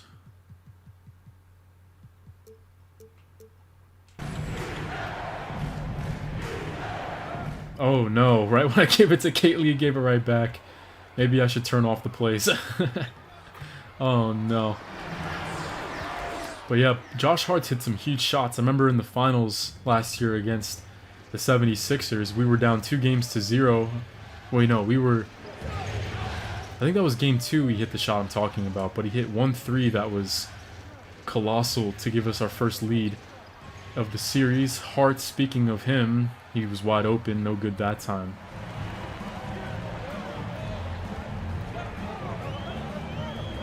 Not trying to let Dame catch this cleanly. He'll go backdoor on me. I knew that was going to happen, man. What's he up to? I know he's in double figures already.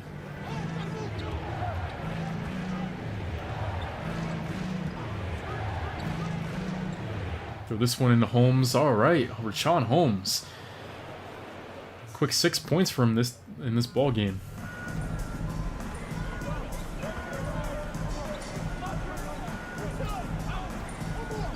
Oh no, McCollum's open. Kately closes the gap pretty quickly.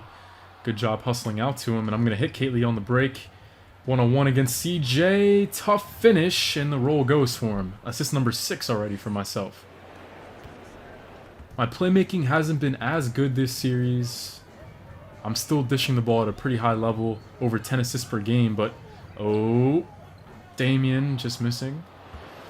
But this is coming off a season when I had almost 12 a night, but looks like tonight my playmaking's up to par. Down by a single possession. Little Euro around Enes Kanter. We'll take that one every day of the week.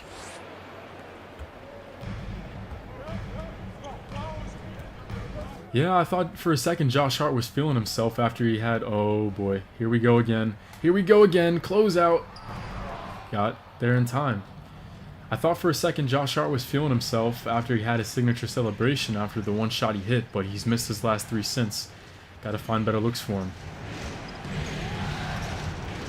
Oh, double team comes. I'll float this one out to Anthony Davis. He still looks for his first made 3-ball of the conference finals, and it comes at a great time. 9-0 run for the Pelicans. I think Anthony Davis was like 0 for 11 from 3 in this series, but his first make comes at a perfect time. Kaylee, that's a lot of space for CJ. What are you doing? Oh, we get lucky, but Giles is there.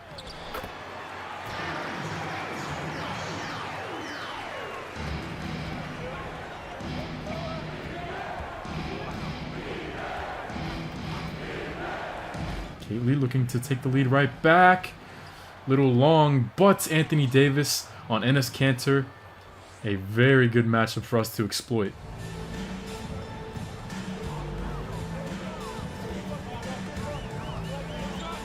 Oh no, Lillard saucing me up. But another missed three for him. No look pass to Josh Hart, but he's a little far out. I want to get this ball inside to AD. No, Kaylee's going to take it himself. Come on. You've got to look for better shots than that. I definitely wanted to work that one inside because Enes Kanter, we all know he's very porous on the defensive side of the floor. So Anthony Davis should have a field day. I need more assists to the brow this game. I'll set him a screen. Look at this. Big man to big man. The brow with the lob to Holmes as he's having, Rashawn Holmes that is, he's having his best NBA playoffs performance here in year 4. Timeout, Terry Stotts. We're looking good right now, guys. A little early to be calling game, but we are. I do like what I'm seeing so far.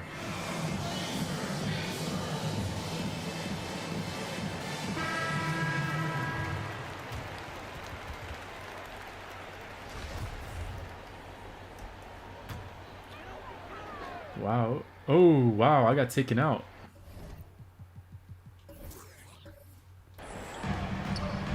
Meanwhile, Donovan checks back in, and right off the jump, we see Donnie G nail a 3. So back to the bench unit. They had a decent run there at the end of the first half, and Kyra Lewis isolates again. I think we found a diamond in the rough. Well, I can't say that because in real life, Kyra Lewis was a lottery pick. But still, though. Only 4 points per game in the regular season, but like I said, that he's almost doubled that points per game tally here in the playoffs, as the rookie has a chance to push this lead back to 3.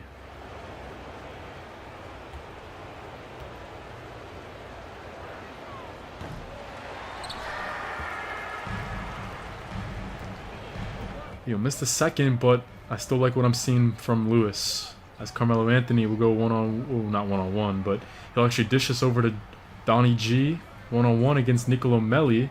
He'll step this back, and almost take the lead for Portland. That one looked good out of the hand. Lewis back the other way. He'll draw the blocking foul on Gary Trent.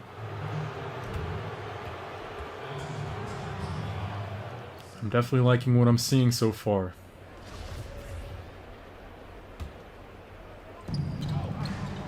.245 left to go in the first half of action. Marcos Uzada Silva, there's a nice play ran for him. Can't find a better look than that. MLS hits again. It improves his really good day. That is a really good comparison. Kyra Lewis for Terry Rozier. Both guys look like they got the... Kyra Lewis has the potential to be a very good spark off the bench. A very good combo guard who still can facilitate a little bit. He's uber athletic. And he's pretty tall. I think he's 6'4". So I watched them a lot at Alabama with John Petty. That was a really good backcourt they had. They still got a good backcourt after Javon Quinterly transferred there from Villanova. Nurkic will go 1 for 2 here.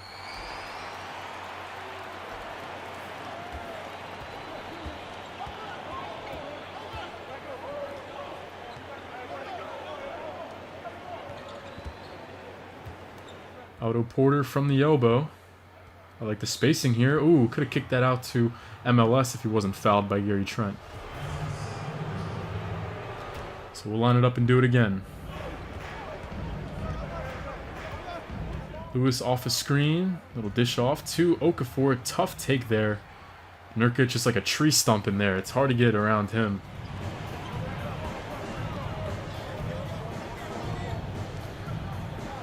see. 146 left to go. Anthony Simons with a little handoff to Nurkic to Melo from mid-range. Not quite that time.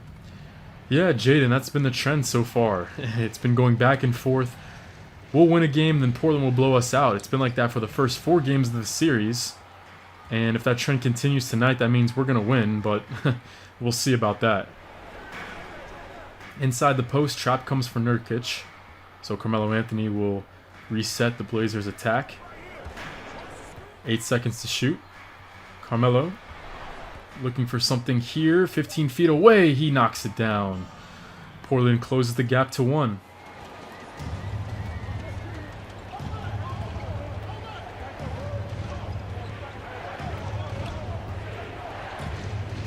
Now we see Okafor, handoff to Porter. It's going to be hard for Porter to attack here on Donovan. Not many guys have successfully done that in the past, and that continues. Donnie G with the rejection. He's played great defense today, but Portland hasn't been getting him the ball that much on offense. 35 seconds left in the first half of action. Carmelo to Nurkic, who once again receives another pass out beyond the three-point line. For Nurkic, though, he will drive and hit. Retaking the lead is Yusuf Nurkic. And this will probably be the last offensive possession for either club here in the first half. Will we be up or down heading into the locker room? Time to find out. Both bigs situate themselves on both elbow spots. And they will set screens for Kyra Lewis. He's not open, so instead Porter will take a 15-foot jump shot. And Porter is not even close. Heading into the locker room, 46-45. Portland on top. But overall, I really like what we're seeing as a whole. Pedro Henrique, thanks for the message, man. I appreciate you coming by today. Marcos Uzada Silva actually is a real-life player. He's a stash player for the Pelicans in real life. He's from Brazil. And he actually, I believe, has gone toe-to-toe with LaMelo Ball overseas when LaMelo was playing across the globe. I don't know if... He's not on the roster yet for the Pelicans, but I know he was taken in the draft a couple years ago, and he's being stashed right now. So who knows? We could see him. We could see him in real life too.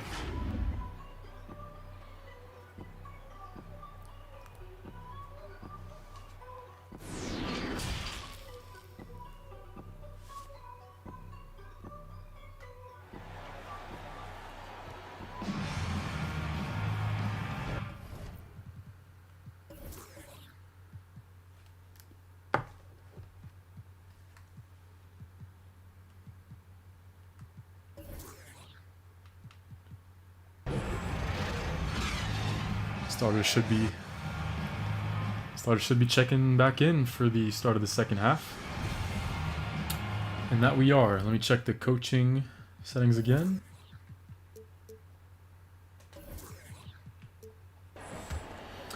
And here we go. Second half is underway. Starters for both sides are back in. And of course, we're going to begin with Damian Lillard going to work.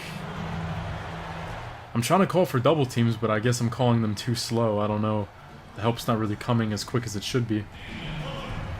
But the problem is I don't want to call for a double out on the perimeter where Lillard's just dribbling the rock, because that'll leave somebody wide open. If I call for a double when he drives and somebody rotates, then it'll be easier to pick up other guys.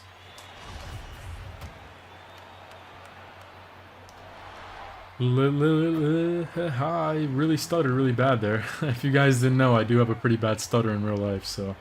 Well, not terrible, but there are times where I'm just like, why can't I just talk normally? But Lillard, excuse me, what I was trying to say was, Lillard, the two-time NBA MVP in this series, will knock down 2 for 2, and Portland gets a stop on their first possession. Has it really been 3 minutes since we've scored? Meanwhile, I don't know what happened there. My player just got caught in quicksand.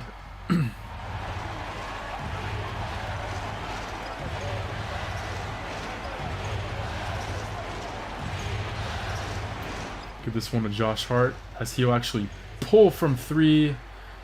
A tough rim there. Maybe I should have given it to Kately because Kately's been a lot better than Hart has so far.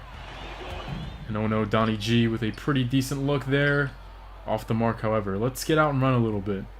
We don't have numbers this time, but we definitely look the best whenever... Well, not the best, but there's been times where we've looked really tough to stop when we get in the open floor. Anthony Davis, a little too quick to fire one up there. Meanwhile, Donovan, he will catch and fire. Catch a break there.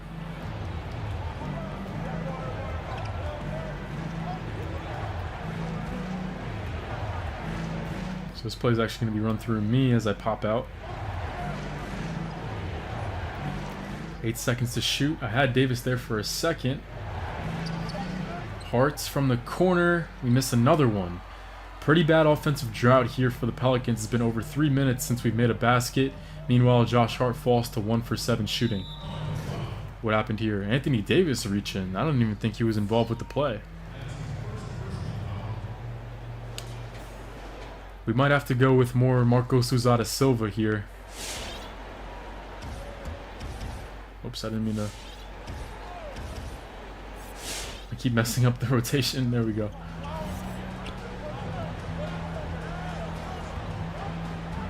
Hopefully we'll have enough defense though. McCollum off the mark. Kately, I want to go cross court. Nice catch. And he'll actually fire. Kately, oh man. Getting good looks, but neither side has been really great from beyond the arc. Meanwhile, CJ's open. I'll have to pick him up. Going baseline. I jumped a little too early. No good, but Nurkic is there. Ah. Just like the start of the first half, the start of the game, Portland getting off to a big run. And that repeats here in the beginning of the second half. Portland with 7 unanswered points to begin the second half of play.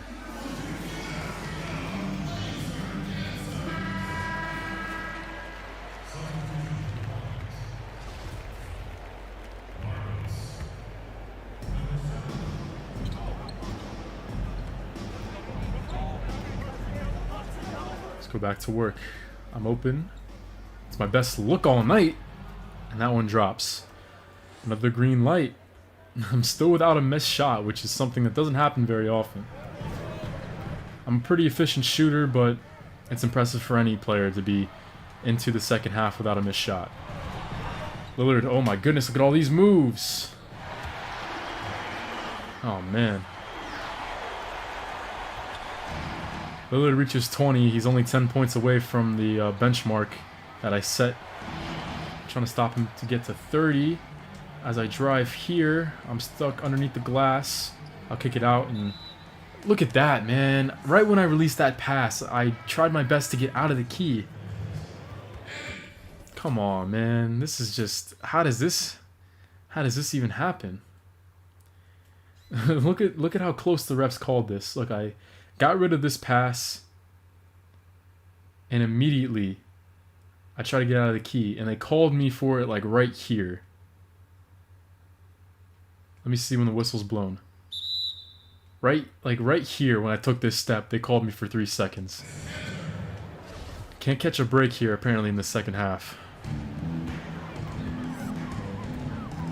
Marcos Uzada Silva checks in. Hopefully we'll have the defense we need, because he is a potent offensive player, but he'll be matching up against Taurean Prince. And what happens here? Anthony Davis gives it back, but luckily this second outlet pass is not bobbled, and the paint is wide open if I can get in there. I'm getting trapped here. Kately, oh, passed a little off target. I go back door on Enes Kanter. That one will finish, and I keep my perfect streak of made shots alive. 7 for 7 tonight.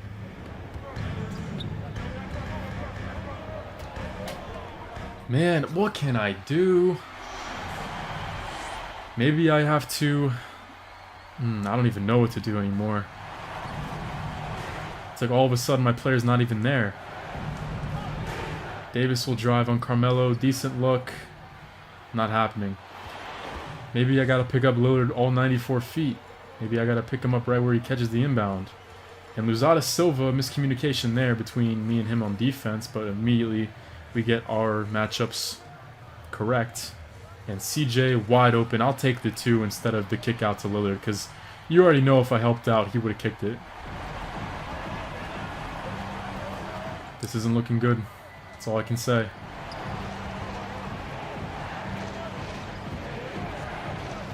Caitley will drive. That one's got to go. Oh, man, what's going on?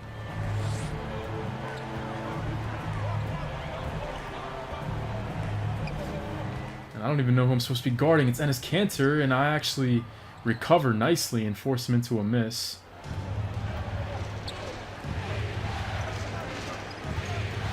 Anthony Davis is being covered by CJ. They're switching it to Gary Trent. Still got it though.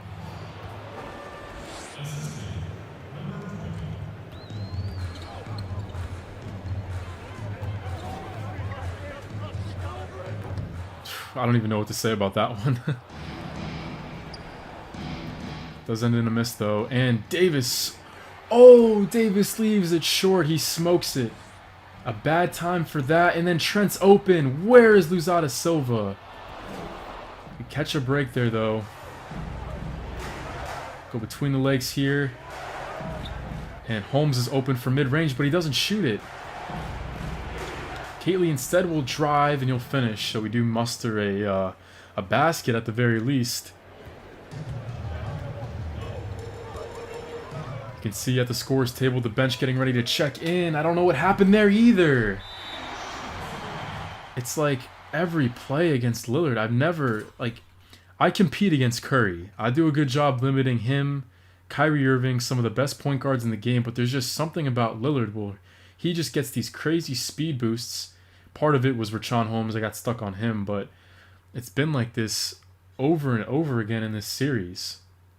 I'll be right there, and all of a sudden he'll get this speed boost where I'm behind him, and I'm trying to recover, and it doesn't obviously work very well. Timeouts, Pelicans, and we have to hope and pray that this bench unit can provide a spark. Because I'm pretty sure we're going to be, at least me, I'm going to be checking out here for Kyra Lewis. Let's see, we see Davis, Kyra Lewis, Luzada Silva, Otto Porter, and Jahlil Okafor. Oh, please, Anthony Davis, use your unibrow powers to guide the bench in this pressing time of need. Immediately, he'll drive and draw the foul on Carmelo. So a good start here.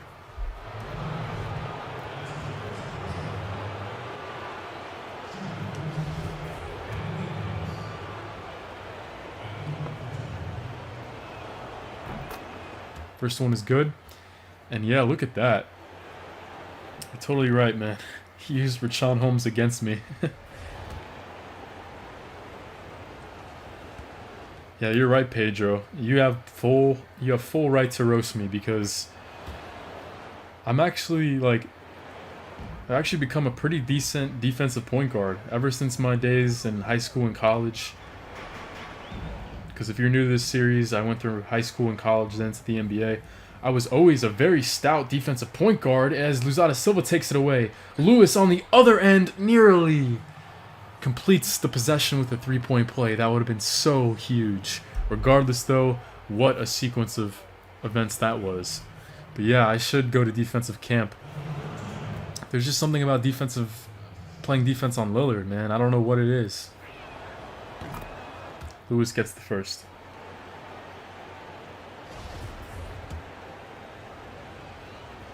And the second one for the rookie. Oh, man. Can't catch a break. Luckily, no Damian Lillard on the floor. They're running with Anthony Simons. As Enes Kanter will go one-on-one. Puts his shoulder into Okafor. Nothing doing that time. Gary Trent, who's been solid today. 4 seconds left. He's open. Ooh. Luckily, that shot rims out. Kyra Lewis to Okafor. Working it around the perimeter. Porter, he'll feed the Jahlil Okafor a post up, and he has a mismatch. They don't want to go to it. Instead, Otto Porter is going to be forced to a tough shot. Oh man, why didn't Okafor just get aggressive there and attack CJ? Instead, Gary Trent will step into one. That one is well off, surprisingly. Yeah, we need this run, Jaden. We need this run, and right now. Luzada Silva to Otto Porter. We'll do it again inside the post with Okafor, and just like last possession, he'll kick it out. Otto Porter open, no good, but Okafor is there. He'll fake once. He's got to get a shot off, or else he'll get called for 3 seconds. Tough finish inside the interior. Wasn't the prettiest possession, but it is a possession that gets us within 3. Anthony Davis, I don't even know why he's barely touching the ball right now. I don't know why here with the bench unit, but it is what it is as Anthony Simons lifts off. Back to a 5-point game. Both teams at 43% shooting. The only difference is Portland has less turnovers and has made more threes. Speaking of threes, Luzada Silva had a good look at one. But we just don't have we just have not made the baskets we need to get back into it. We're still looking for, well, we've only had one lead on the night by 2 points. CJ, on the other hand, will extend Portland's lead back up to 8. This is not looking good right now, guys. Timeout, Anthony Thornton and his New Orleans Pelicans group.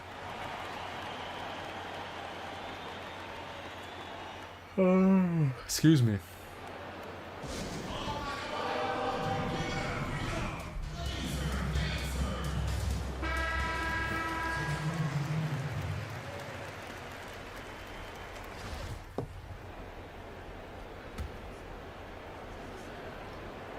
The only substitution that took place there was Nicolo Melli. He tags in for Anthony Davis. In desperate need of a basket. No more Otto Porter ISOs. Come on, work it around. You're not going to score on Donovan. Come on, man. Give it up. 6 seconds to shoot. There's Josh Hart in the corner. Finally, he steps up. Josh Hart, let's go. That's what I'm talking about.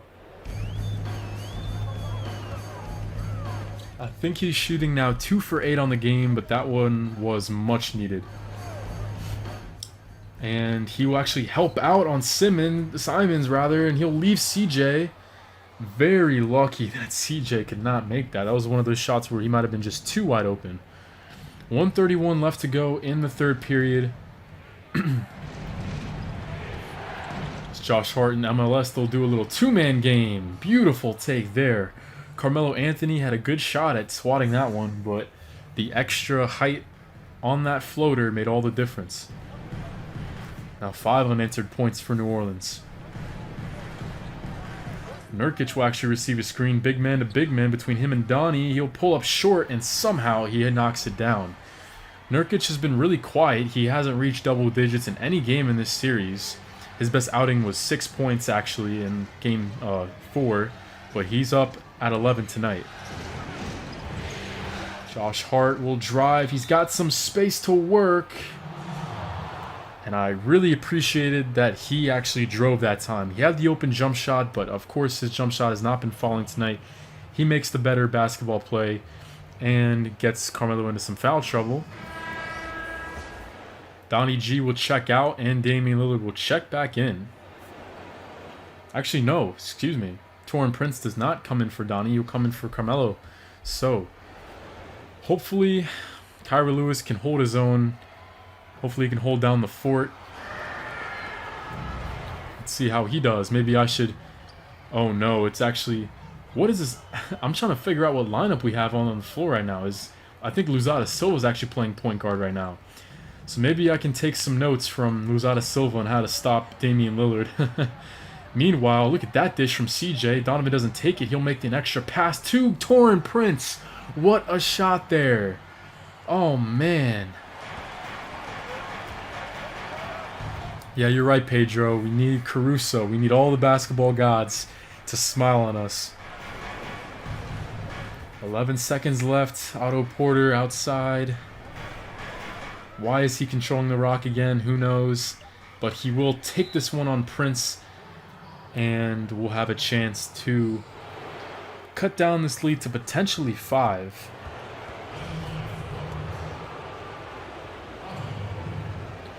Otto Porter, oh man, he's been struggling from the line tonight.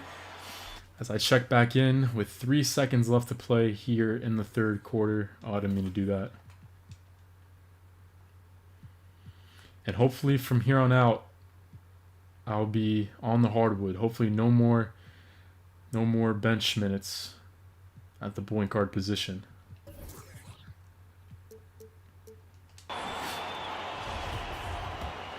Porter, we need one more. Make or miss, I'm going to be pressing Damian Lillard full court here. I don't want any craziness to happen, and of course he misses. 1 second left. Donovan opts not to take a full court heave. And we're heading into the fourth, down by 7 points. The NBA Finals on the line. Oh boy, we're going to have to dig deep here, guys. One final period of play. Will we make it 2 straight trips to the NBA Finals, or will my good buddy Donovan have a chance to finally play in the Finals in his 5th NBA campaign?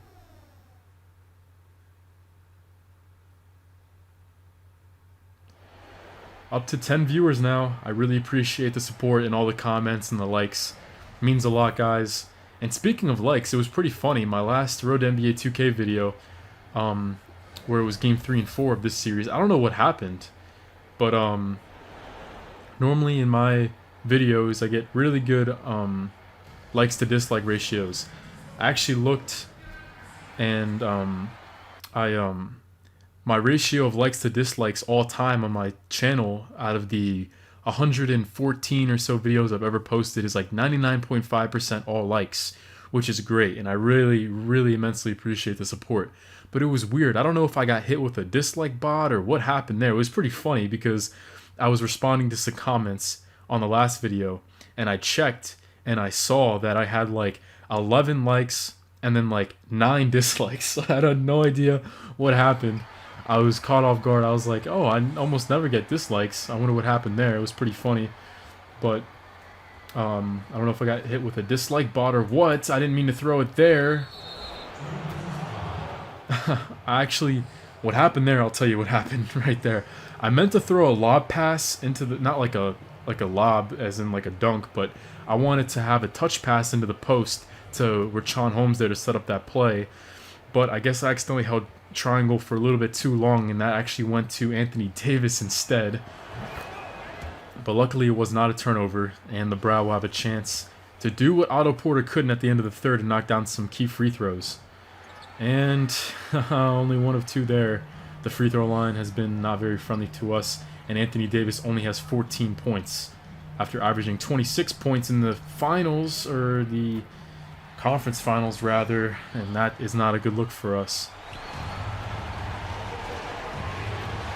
Down by 9. What do we have left in the tank? Oh, Hart was wide open. He has a clean look at it. A big shot there for Josh Hart. 2 threes here in the second half for the 5th-year man out of Villanova. And we're inching our way back into this one. They'll try the lob. That one's denied by Anthony Davis. I'm leaking out for a layup. A free lane there. Back within 4. What a sequence. New Orleans, we got to tap back into our defensive ways. A near steal there. McCollum, he has a decent look at it. A little too long there. Look at this place. This place is going bananas, but we'll try a corner 3 with Aaron. Kately, oh, he was walking back. He thought it was good, but unfortunately, not to be that time. McCollum's open. Me and Kately close out. But CJ, a big shot there.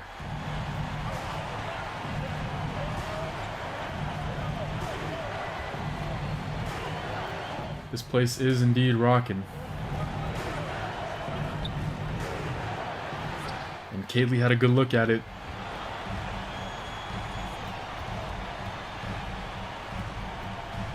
Almost another steal. CJ, I'm up in his face.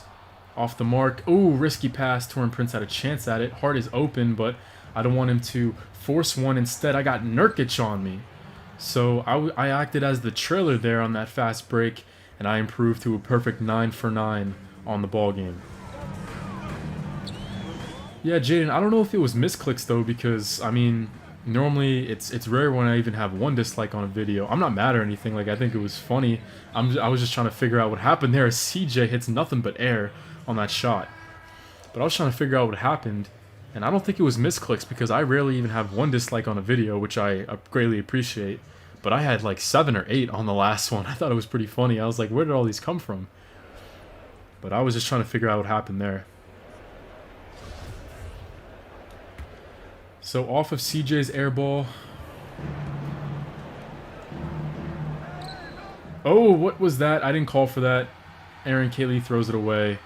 And Gary Trent will have a decent look at it. Oh, okay, we still get lucky. Turnover does not bite us in the you-know-what. Thank goodness. No CJ right now. It's actually Gary Trent. And I don't know how I feel about Anthony Davis posting up against Nurkic. But, oh, he actually feeds me. I didn't call for it, but he still makes a great pass. Davis had one of the best assists I've ever seen from anybody, any teammate on the road to NBA 2K series. Last game here, or last video in Game 3, a no-look dish to me for an and one, and he has another one there that was a highlight reel dime. I'm trying to face guard Damian Lillard. Instead, they'll go to Carmelo Anthony. Oh, another 3 is knocked down.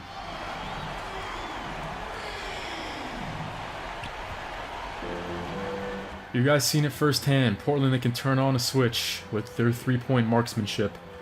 And this play's a little broken. I don't like that shot by Catley.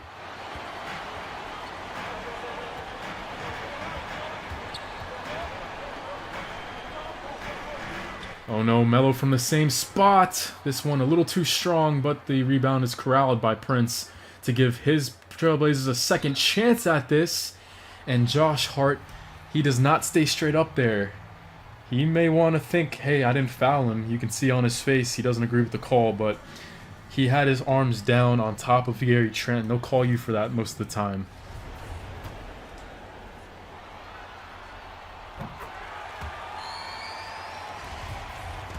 Trent, a very good free throw shooter. 2 for 2 is knocked down. Looking for the spark. We need one really badly. Hart's open. He'll try it. 3-pointer number 3. Josh Hart goes from 0 to hero here in the second half. He is keeping us in this ball game. Carmelo Anthony will try from that same spot. No good again, and I'm the one, as the dust settles, I'm actually pulling down that rebound. I'm trying to shake Torn Prince here. Help comes from Nurkic. Meanwhile, the dish off to Rashawn Holmes works to perfection. How about that play? Holmes has been so good today, and he's one of the reasons why we're still in this game despite Anthony Davis having the kind of game that he's had. He's not had it so far. He's not even reached 20 points, and he's under 50% shooting. Damian Lillard's open. He'll try it. I closed out decently there. I could have put a hand up, but I didn't want to risk jumping at him out of control. Meanwhile, Hart will try to make it 4 threes. That one's not going to fall. And there I am stopping the break on Gary Trent and getting back to Lillard. Good defensive play there. As Lillard will receive a screen, they'll try to get him into some open space, and Catley helps me. He'll jar it loose. And Davis running the break. There's an easy lob. I was expecting him to dunk it down, but hey.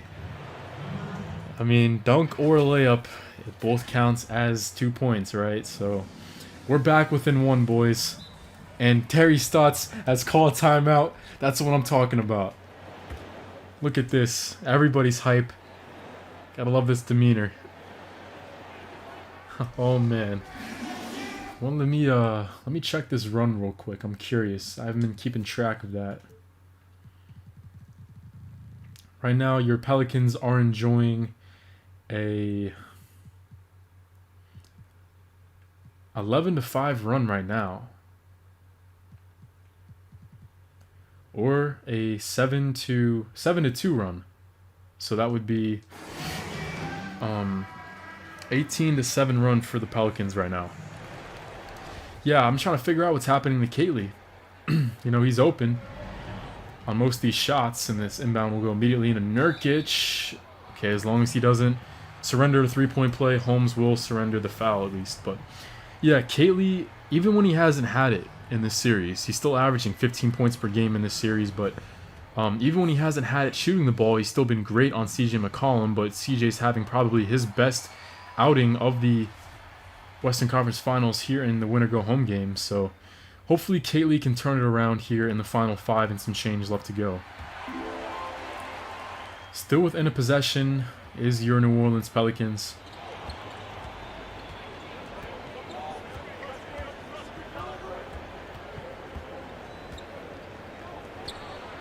I messed up the icons there, but it's still an open look for Hart, and now he's jacking them up a little bit too often. Meanwhile, Gary Trent will try to look for Lillard. He's open. Too many screens to get around. I need some help, guys. Come on. I can't do it all by myself. That was a huge shot by Lillard.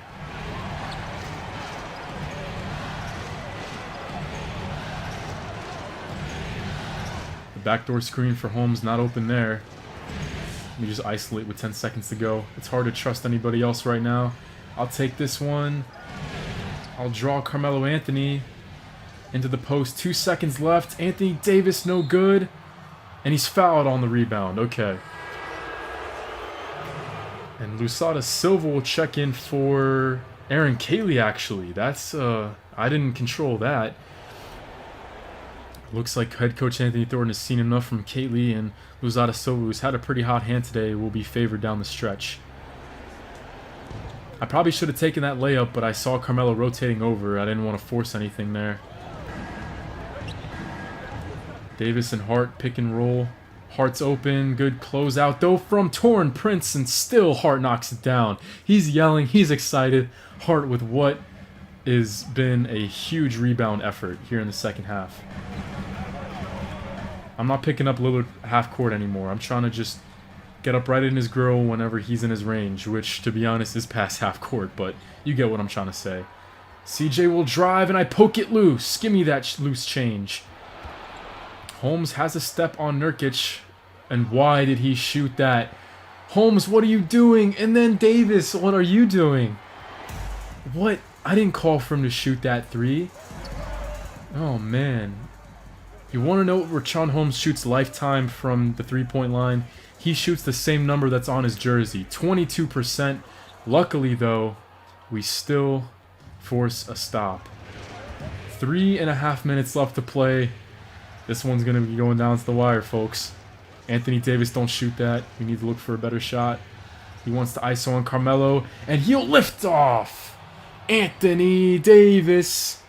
No matter what kind of game he's had up to this point, you already know he's going to try to make his next best play the best play. Approaching 3 minutes to play. The end of the game right around the corner. CJ will drive, and that will be a pretty easy floater for him. Still down by 4. We're shooting a better percentage than the Blazers are.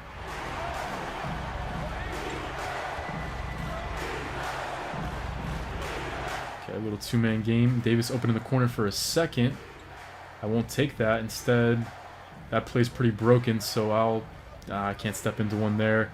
4 seconds left. Let me set a screen for Josh Hart. I'm trying to clear it out for him. Got it! Josh Hart again. This has been incredible. Josh Hart. The turnaround here in the second half has been monumental. Hart was 16, and how about 14 of his 16 coming in the second half? 5 for 9 shooting. What a game. Josh Hart game winner. How, Pedro? I would love to see it. A game winner to take us into the NBA Finals. That would be one of the best moments ever on this channel. We've played countless amount of games and multiple video games, but that one might take the cake as Lillard will try. Oh my goodness. That shot was so close to falling, but instead we'll have a chance.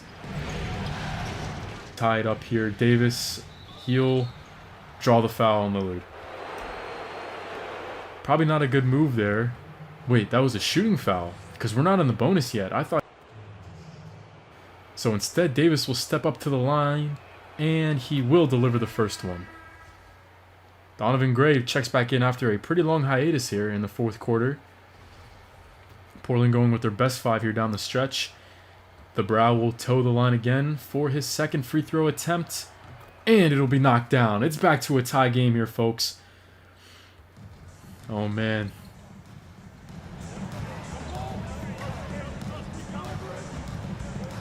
Lillard looking for any separation. He'll find some inside the painted area.